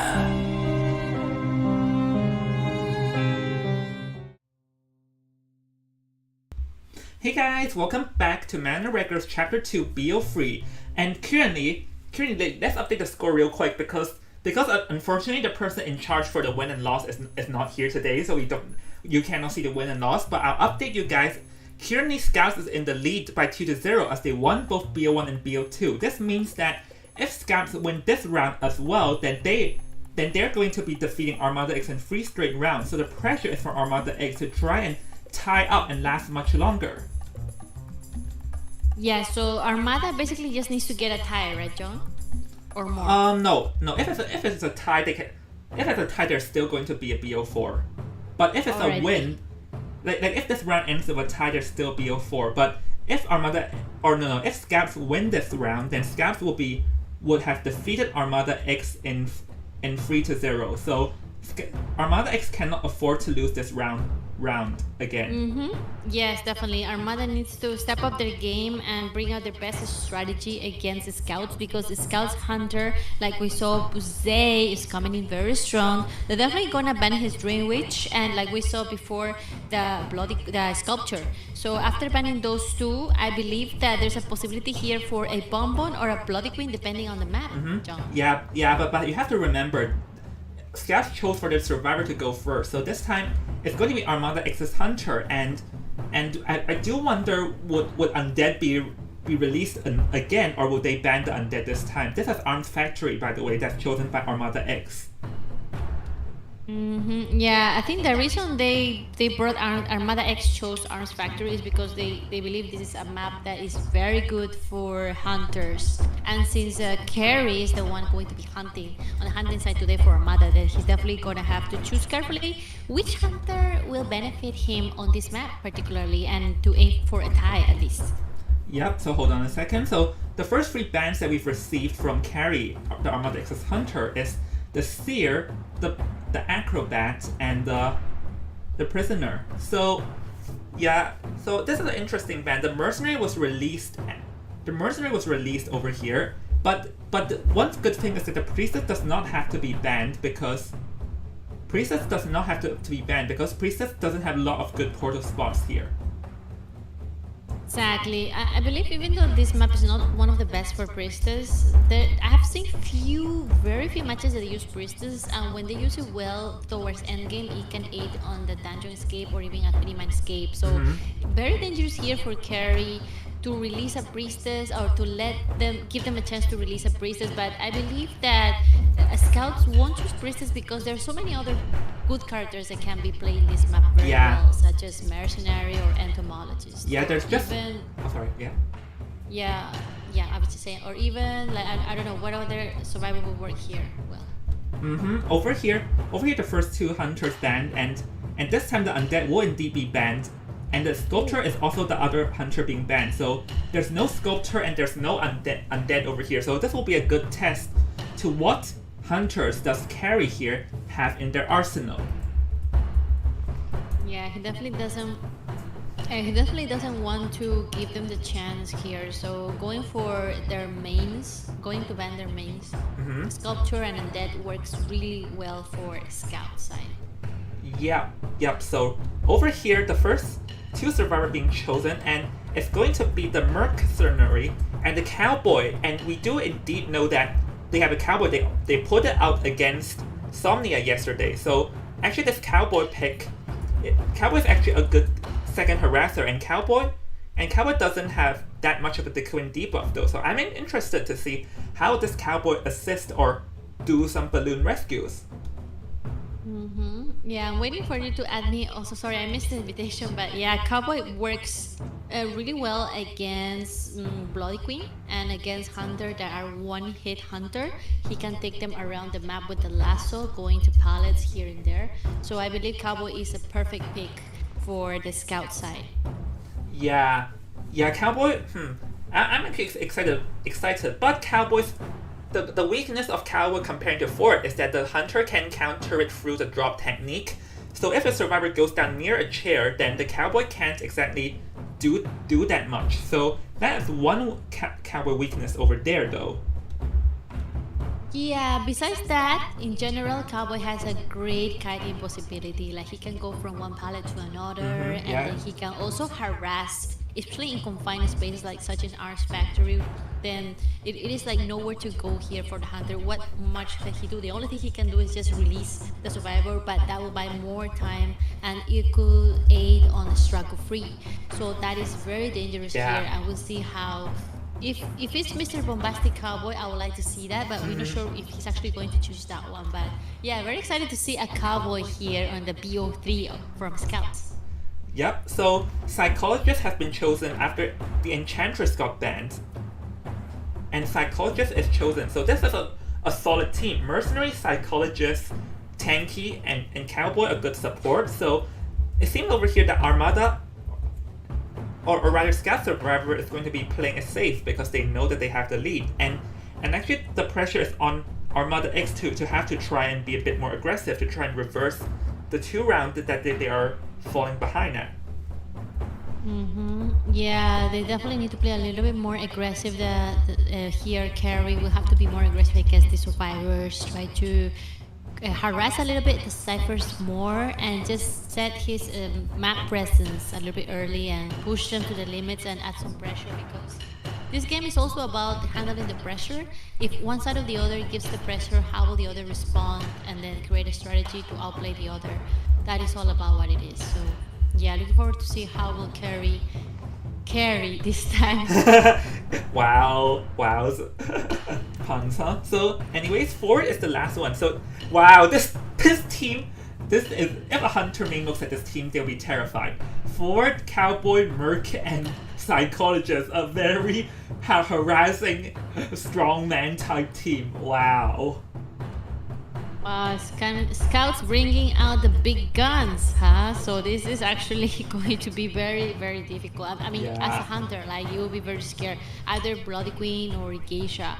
I think he would need to have... I think Greenwich could be a good hunter, a quite strong hunter for this combo because it can do many things at a time, multitask. But I'm not quite sure whether Curry will bring a Greenwich in a BO3 like this, like before we haven't really seen his Greenwich. Yeah, so that is definitely a question. Yeah, the question is that does Carrie even have a Dream Witch? Because we haven't seen it much so far, and actually I've also received the news that what he picked, and he chosen the Guard 26, but Guard 26 against this team, I'll say this on paper. On paper, this is very tough. Mm-hmm.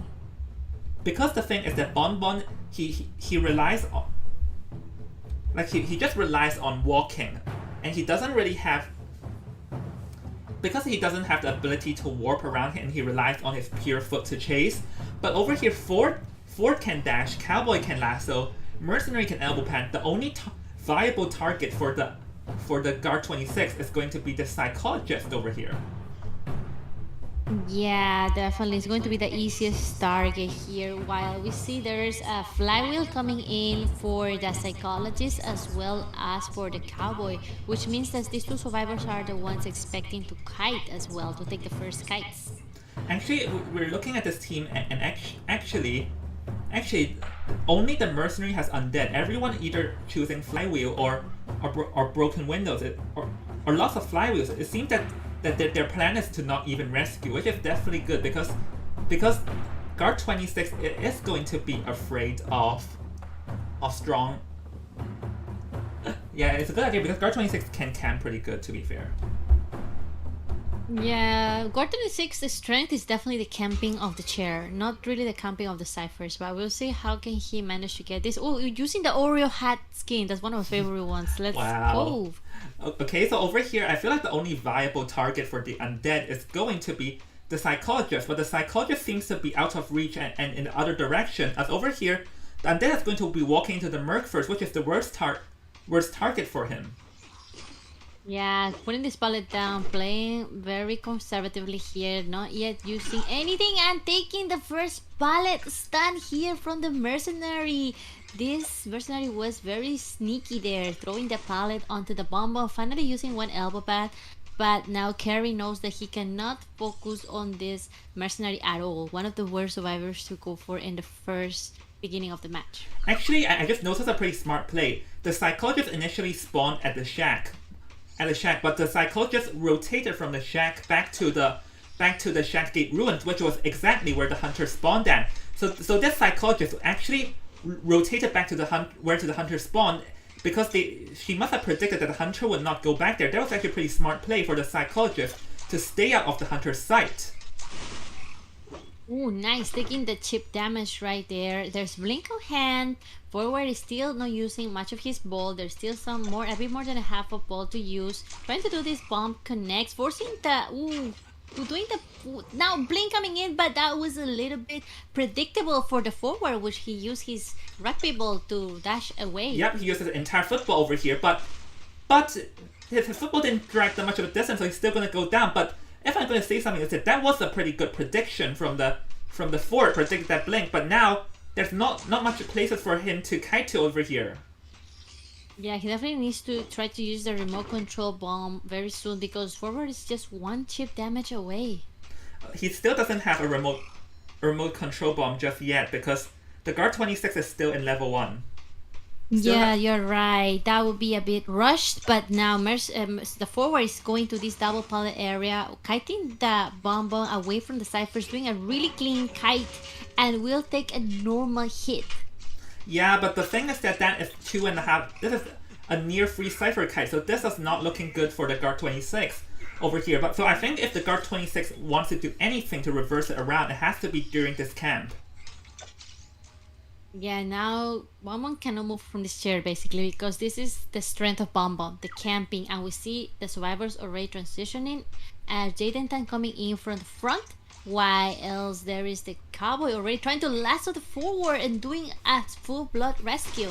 Yeah, it's very smart for them to send 2 survivors to rescue because they know the strength, but so far failing to get any hits. And hold on, maybe if he can delay over half, this may change, but it seems like he cannot. That was so close, but they managed to rescue before half, and now the Ooh. forward do a nice juke. No, that was the nice cowboy lasso. stole. Yeah, he stole the forward from the Bonbon, and now Bonbon is going to be forced to control the ciphers because he's being a bit distracted by this mercenary. Is not really good because now mercenary will just use an elbow pad, and now the target, the cowboy, and the forward are just out of sight.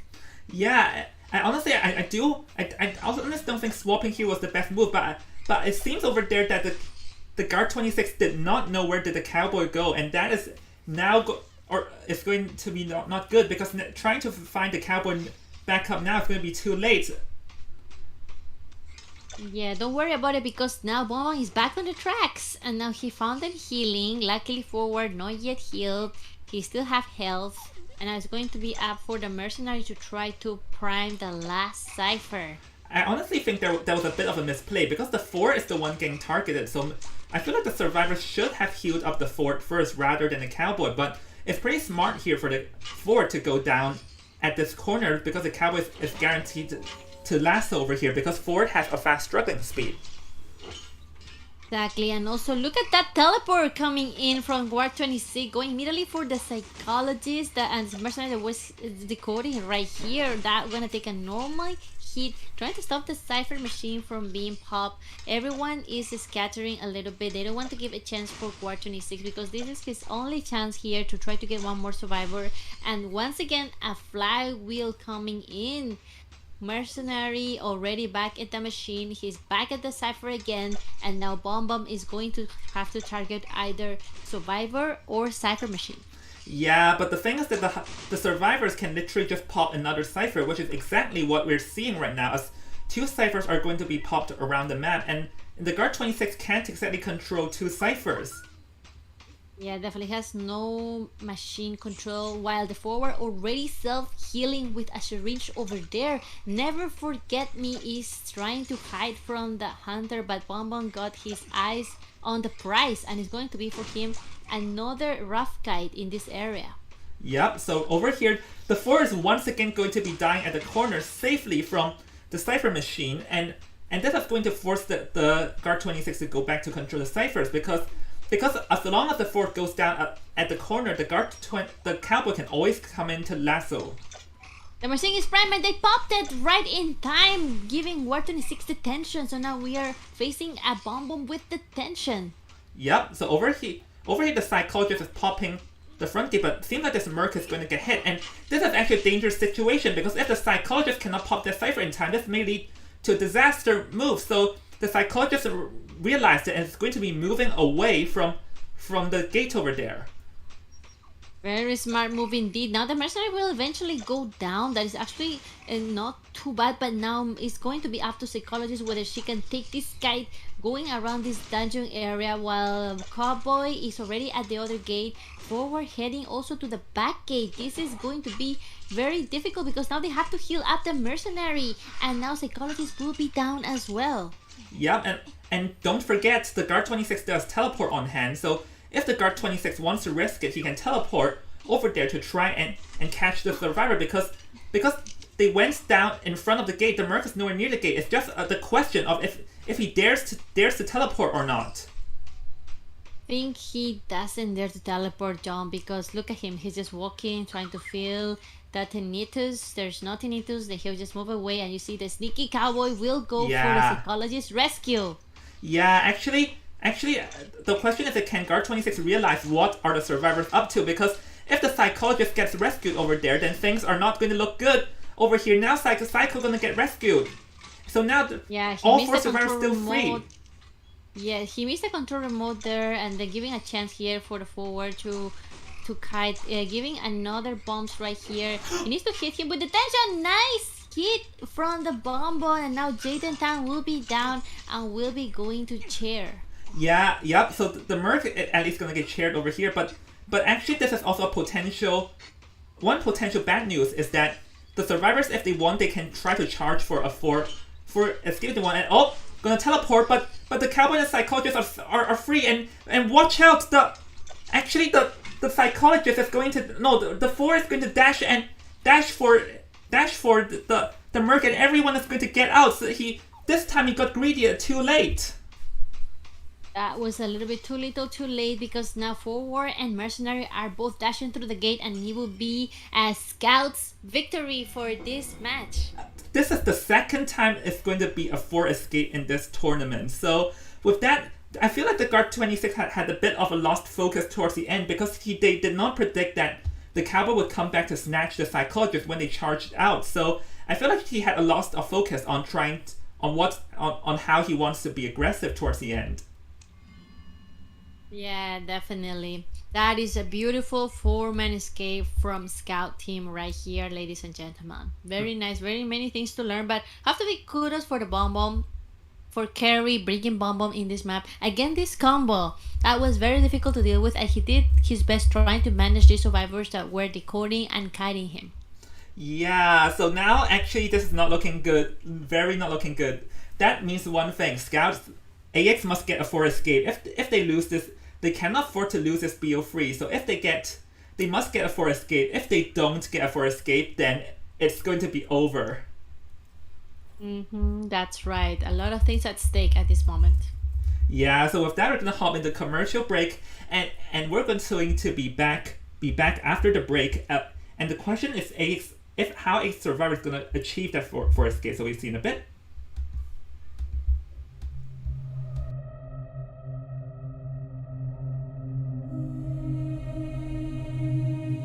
No flowers last forever. I take pleasure in watching them wither.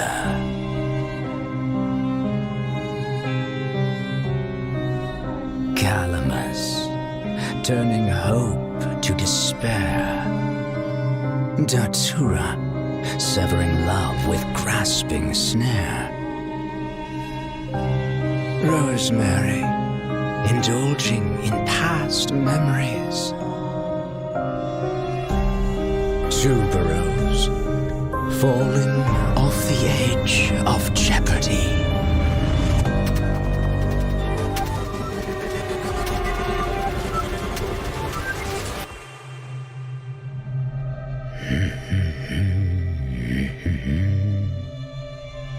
All of them are now withered.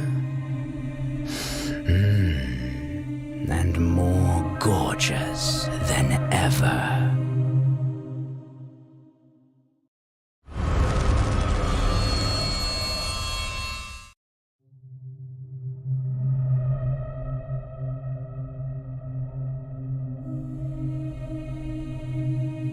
No flowers last forever. I take pleasure in watching them wither.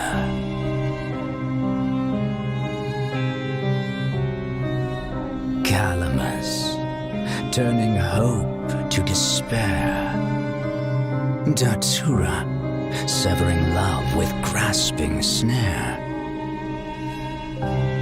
Rosemary, indulging in past memories. Tuberose, falling off the edge of jeopardy.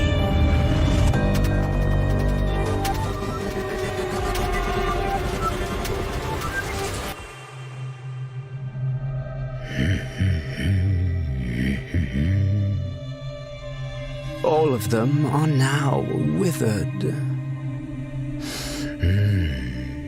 And more gorgeous than ever.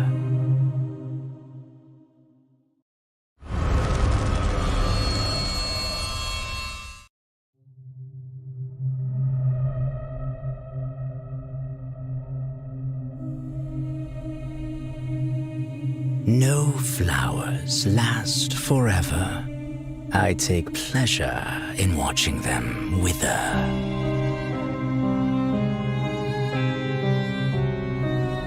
Calamus, turning hope to despair. Datura, severing love with grasping snare. Rosemary, indulging in past memories. Hey guys, welcome back. Our match between Scouts and Armada. We are about to enter the BO3 second half.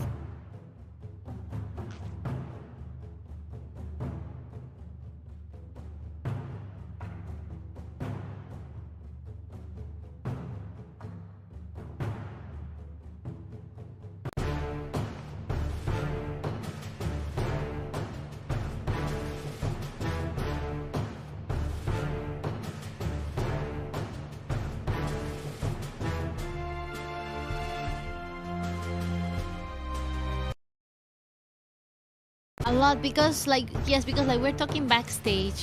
Usually the hunters that are most likely to just ensure one kill are Anne, and I believe she's the strongest one to get another kill. And also sometimes we see Spider is also one of them, but it requires a little bit of skill too. But with the cocoon death, can definitely give you a lot of possibilities.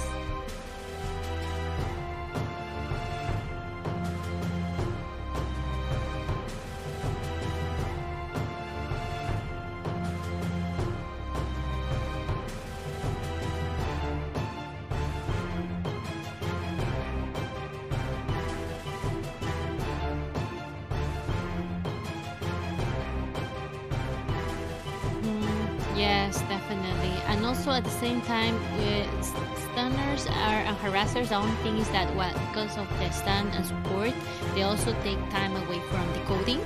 So that could be one of the things, one of the risks of using a team combo that is mainly rely on stunners rather than decoders or supporters. So yeah, that is just a trade-off.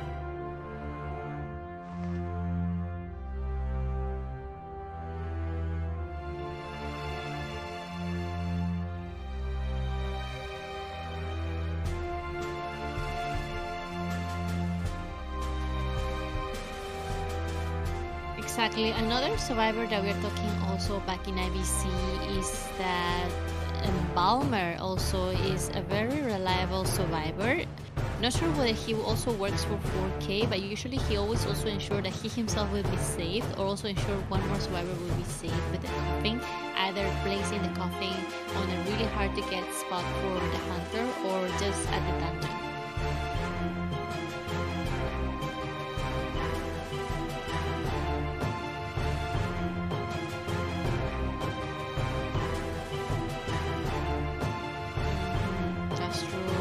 Unless you get a good spawn and a good kiting area, you could easily be early down, and we don't want to see that.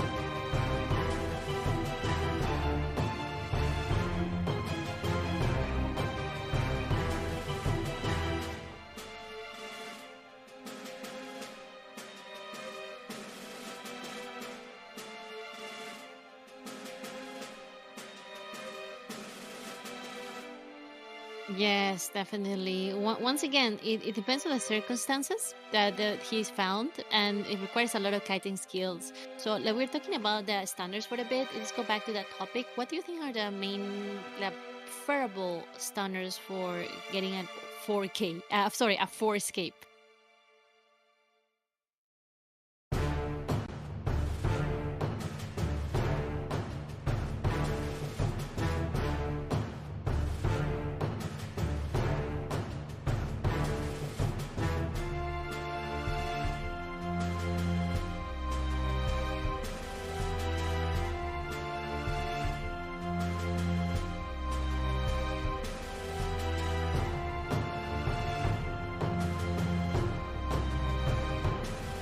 Yeah, I prefer a bit more of a support one, because the stunners have a good, a heavy burden since the beginning of the match. Because imagine a Enchantress or a Prospector is found first, the kiting probability will be decreased because at the beginning of the match they haven't got enough items to stun with. So that could be a little bit of a risky play on. But look at this combo. Look, I think we have seen this type of issues before. For example, look at IBL when they needed escape at least. They brought different persona, like explorer with no borrowed time, a mercenary with will to survive. So probably here is going to see Armada getting a little bit creative.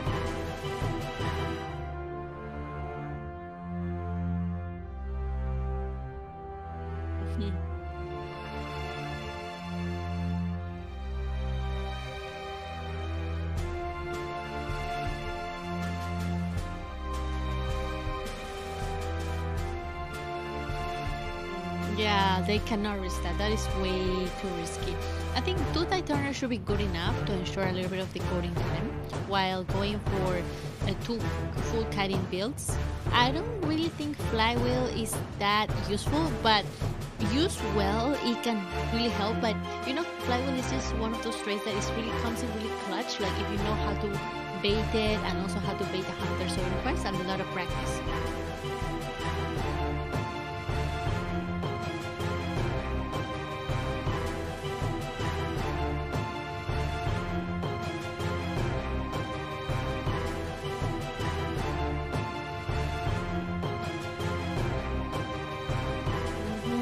Yeah, so we see that some of these flywheels have been on top notch, but some of them have also been a little bit off because Hunter already learning how to counter flywheel. So we'll see whether they can do either use it very well or just decide not to bring it.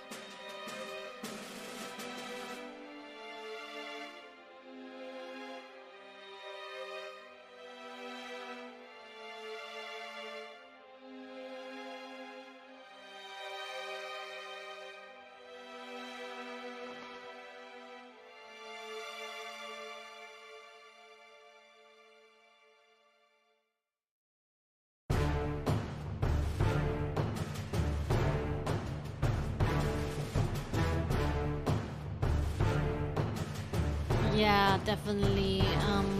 Yeah, it's definitely not going to be a good towards the end game. But mind you that at the beginning of the game, psychologists can buy a very good time with her kiting. So that could buy the rest of survivors enough time to also decode. So depending of the spawn, psychologists could easily kite for at least one cipher.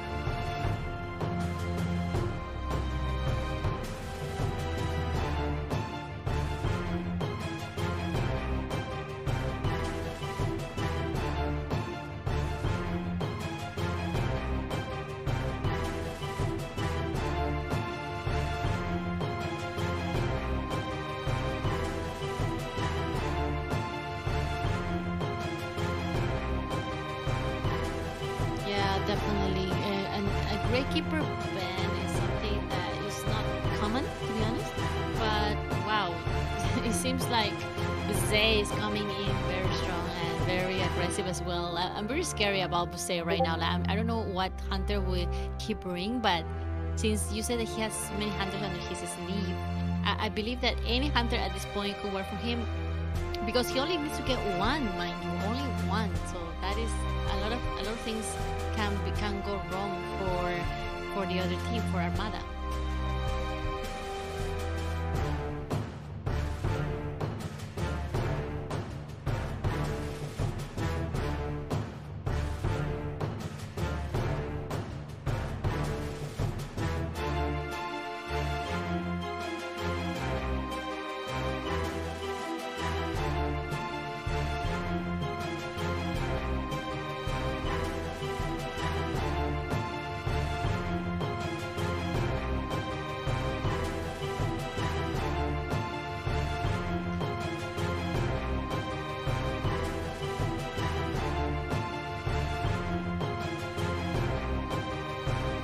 Yeah, the Cypher seems way better option at this point because she can definitely throw one kill and she doesn't have to worry too much about Cyphers because she will be harassing the survivors from the beginning of the match. So she's a very strong hunter for getting one kill.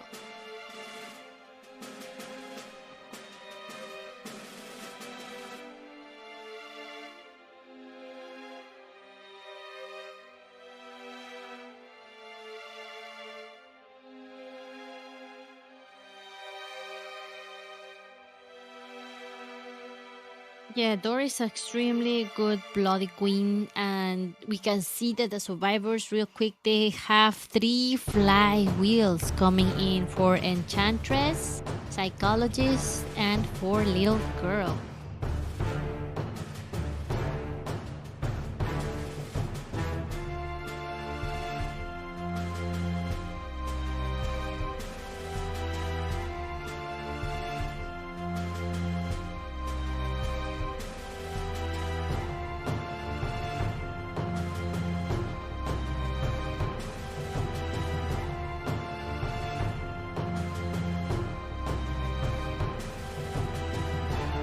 Yeah, if once she misses the mirror, then it's GG's. But at the same time, we have to admit that she is a very strong endgame hunter. She can easily get the tie. That's why they call her the tie queen. So very dangerous here, coming in with Bloody Queen. But we'll see what this match has for us. This is Red Church with Dory, Bloody Queen, and Armor Factory with the survivors of Armada and Dory as Bloody Queen.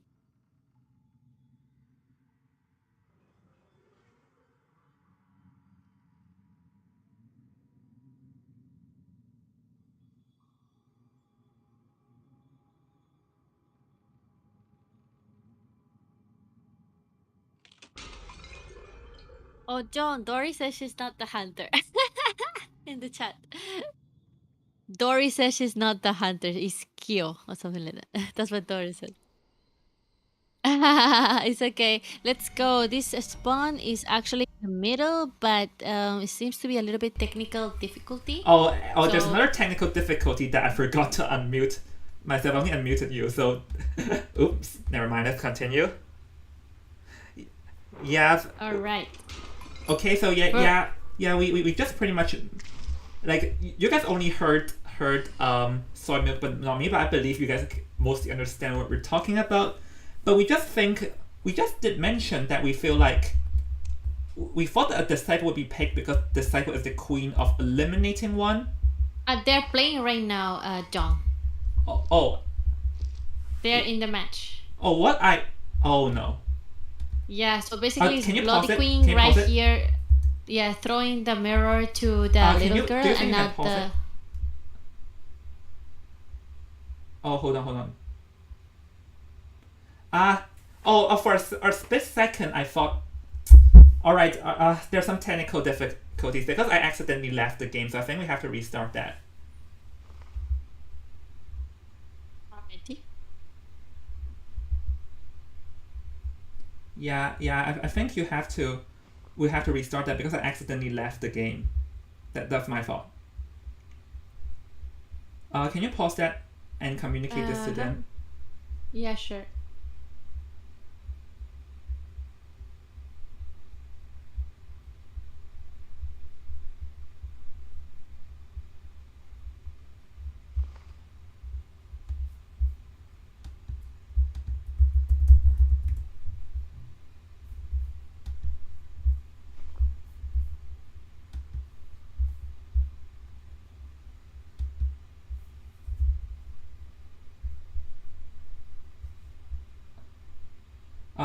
Have you paused it? Yeah, I came out already. I cannot see the game anymore. Oh, wait. You paused or? I cannot pause. They just like stop the deduction and then they okay. play. Hold on, I'm gonna let them know. Hold on, I'm gonna join their chat.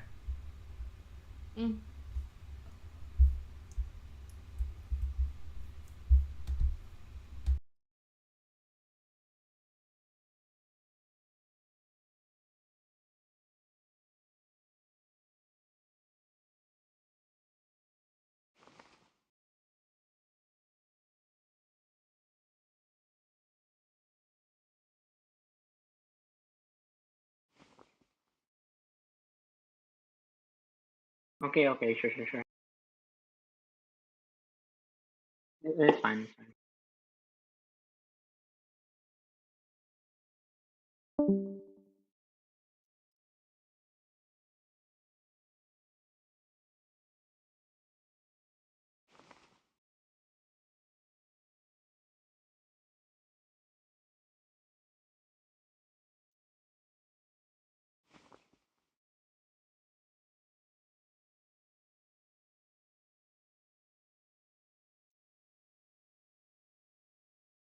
Hello.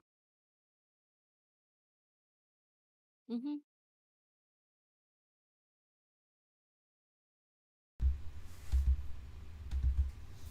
Can I know what was the game? Sorry, what? Is the game have they surrendered yet? I didn't. I came out like you told me, so I Oh, didn't.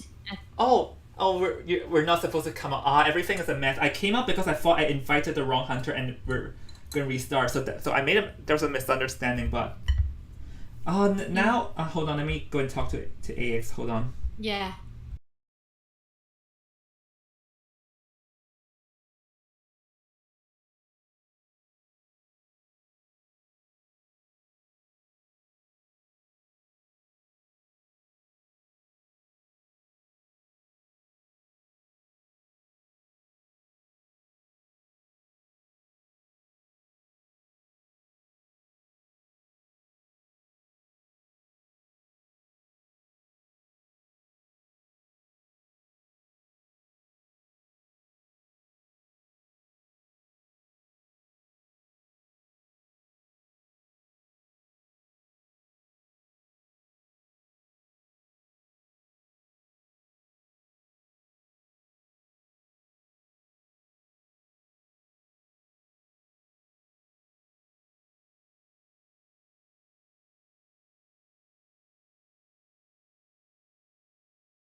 That was nice. Yeah, and bruh.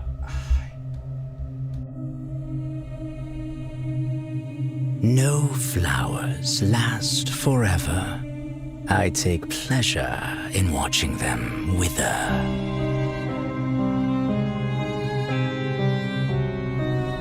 Calamus, turning hope to despair.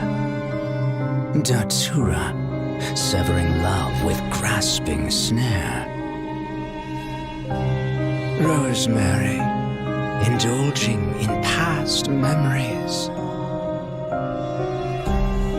Tuberose, falling off the edge of jeopardy.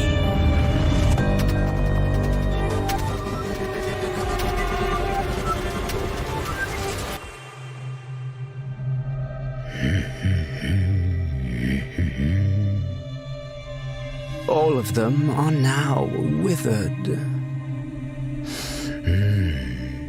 And more gorgeous than ever.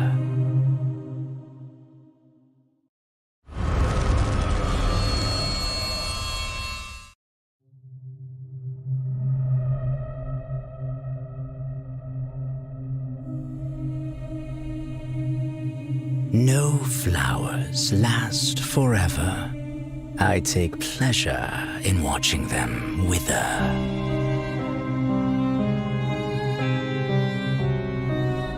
Calamus, turning hope to despair.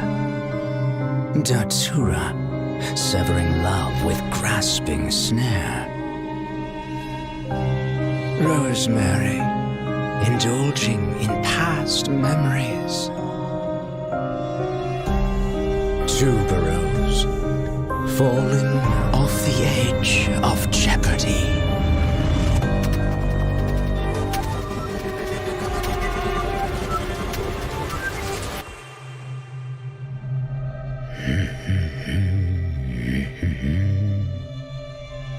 All of them are now withered.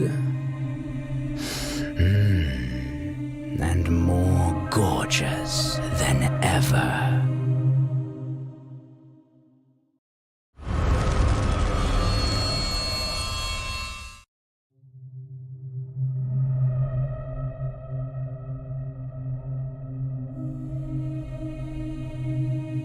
No flowers last forever. I take pleasure in watching them wither.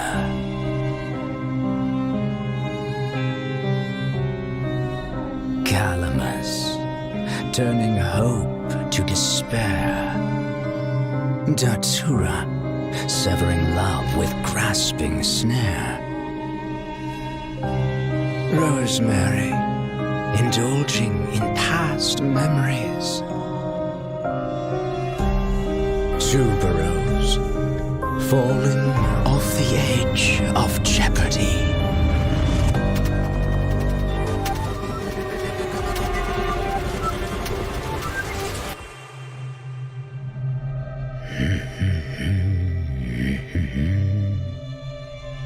All of them are now withered.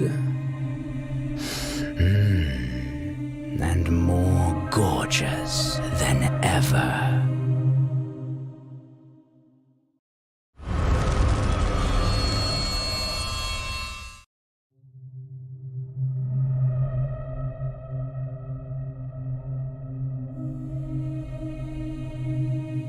No flowers last forever. I take pleasure in watching them wither.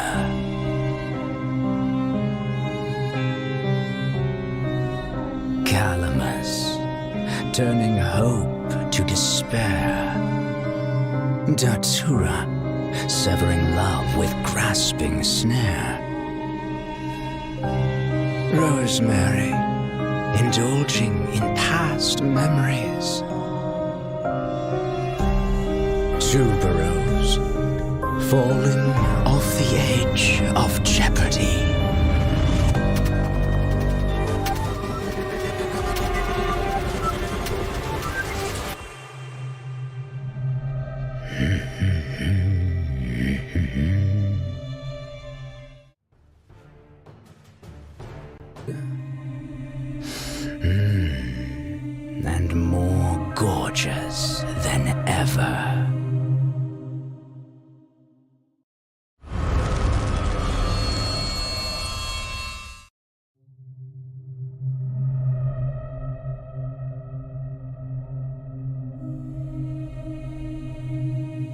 No flowers last forever.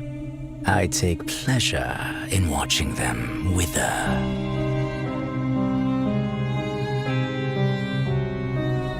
Calamus, turning hope to despair.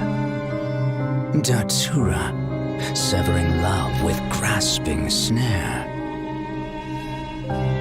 Rosemary, indulging in past memories. Tuberose, falling off the edge of jeopardy.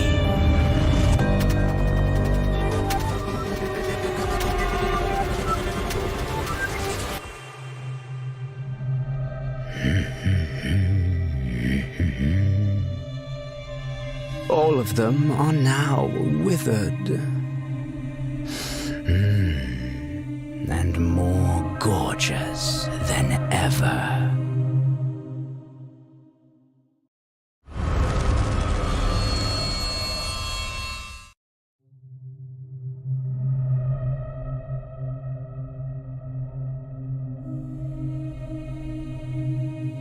No flowers last forever. I take pleasure in watching them wither.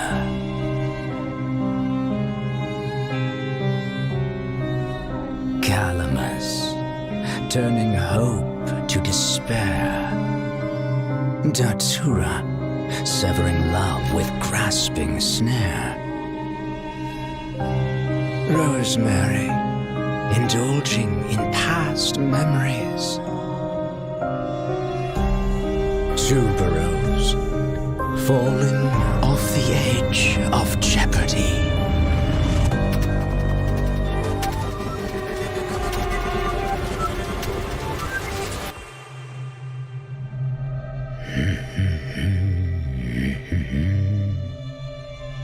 All of them are now withered.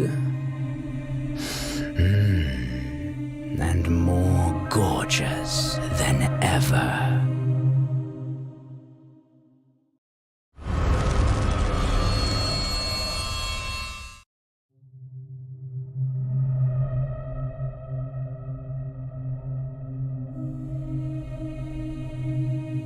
No flowers last forever. I take pleasure in watching them wither.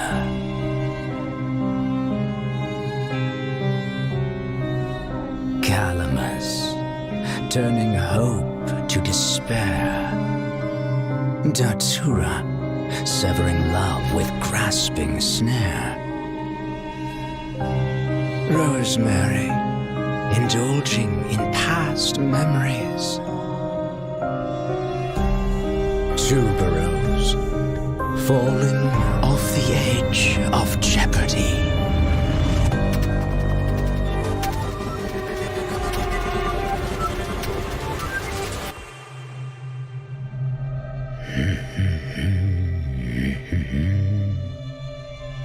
All of them are now withered. And more gorgeous than ever.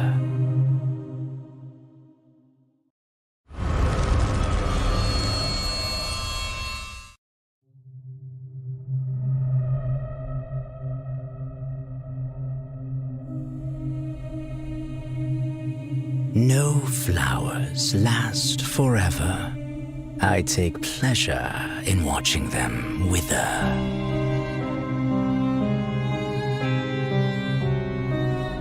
Calamus, turning hope to despair.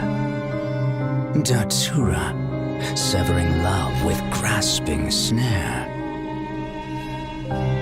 Rosemary, indulging in past memories.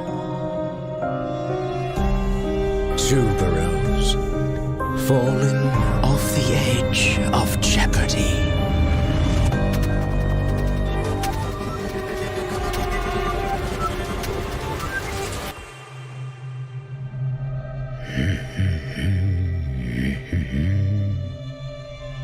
All of them are now withered. And more gorgeous than ever.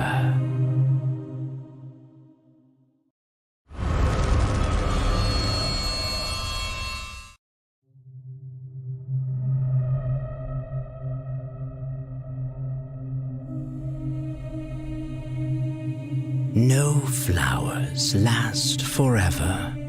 I take pleasure in watching them wither.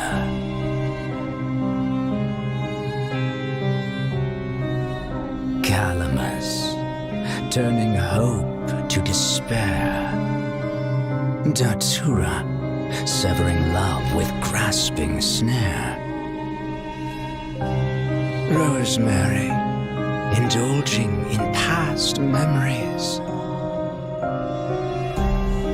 Tuberose, falling off the edge of jeopardy.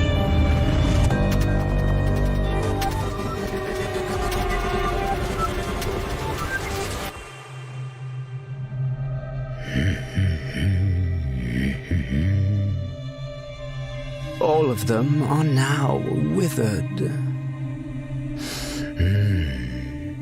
And more gorgeous than ever.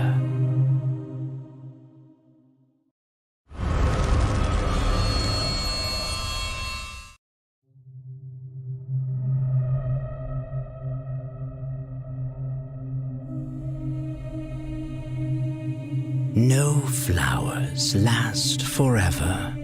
I take pleasure in watching them wither.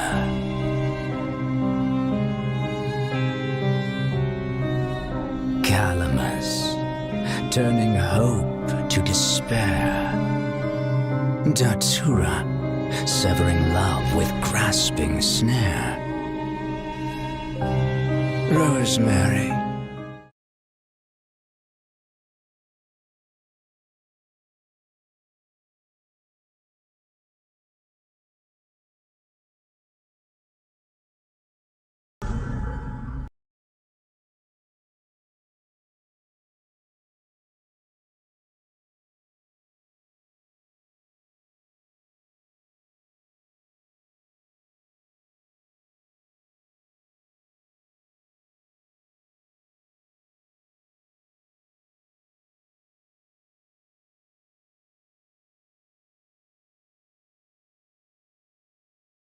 Alright, hey guys, welcome back, and unfortunately, I extremely apologize for the 13-minute technical error, but let me explain what happened during the time. What happened is that I accidentally left the game and Soy Milk 2, and the game was ongoing, and we can't exactly pause it.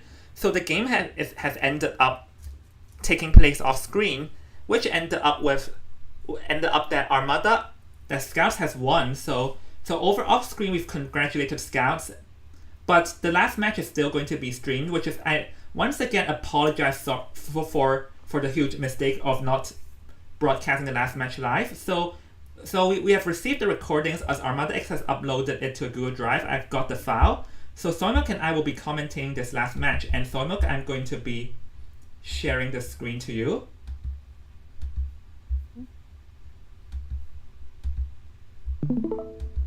Alright, can you see the screen? Yes. Yeah, we'll be ahead to watch the last match together. So here we go.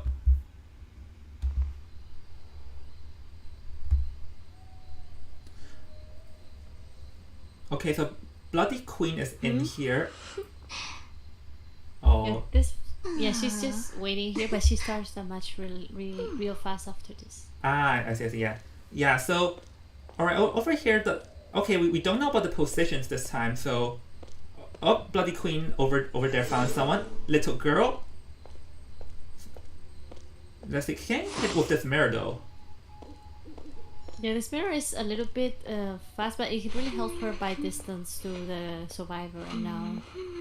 Little girl will definitely try to kite as long as possible because it is the first kite and she needs to buy as much time as possible. Yeah, because don't forget ArmadaX survivors need a 4 escape. And actually, the BQ cannot afford to miss the mirrors over here, so... Missing one mirror, now she cannot miss the second one, or this will be a very bad start. But that was a nice juke from the little girl, dodging that mirror over there. Wow. Oh! Yeah, very nice flywheel effect coming in. Yeah, this that's is when the match stopped. You didn't see the flywheel. yeah, the flywheel effect was pretty good. And oh, yeah, let's skip. And then she restarts. Yeah, that was a pretty good move from the little girl though, because the little girl ended up dodging 2 mirrors in a row, and this forces out a blink. But now the BQ can still use a blink and a mirror to knock the little girl down. Going to try to do a sandwich situation, but both Mirror and Bloody Queen May Body get pushed away. Yeah, so jukes again. This little girl is doing a very good job. Curiously, the Bloody Queen failed to hit the little girl 3 mirrors in a row. That's a very good juke. Yeah, that was amazing jukes coming in, and now going into this. Very dangerous because the basement is here, but it will make this pallet for the Bloody Queen. Very good. Yeah. So over here, let's see what's gonna happen over here.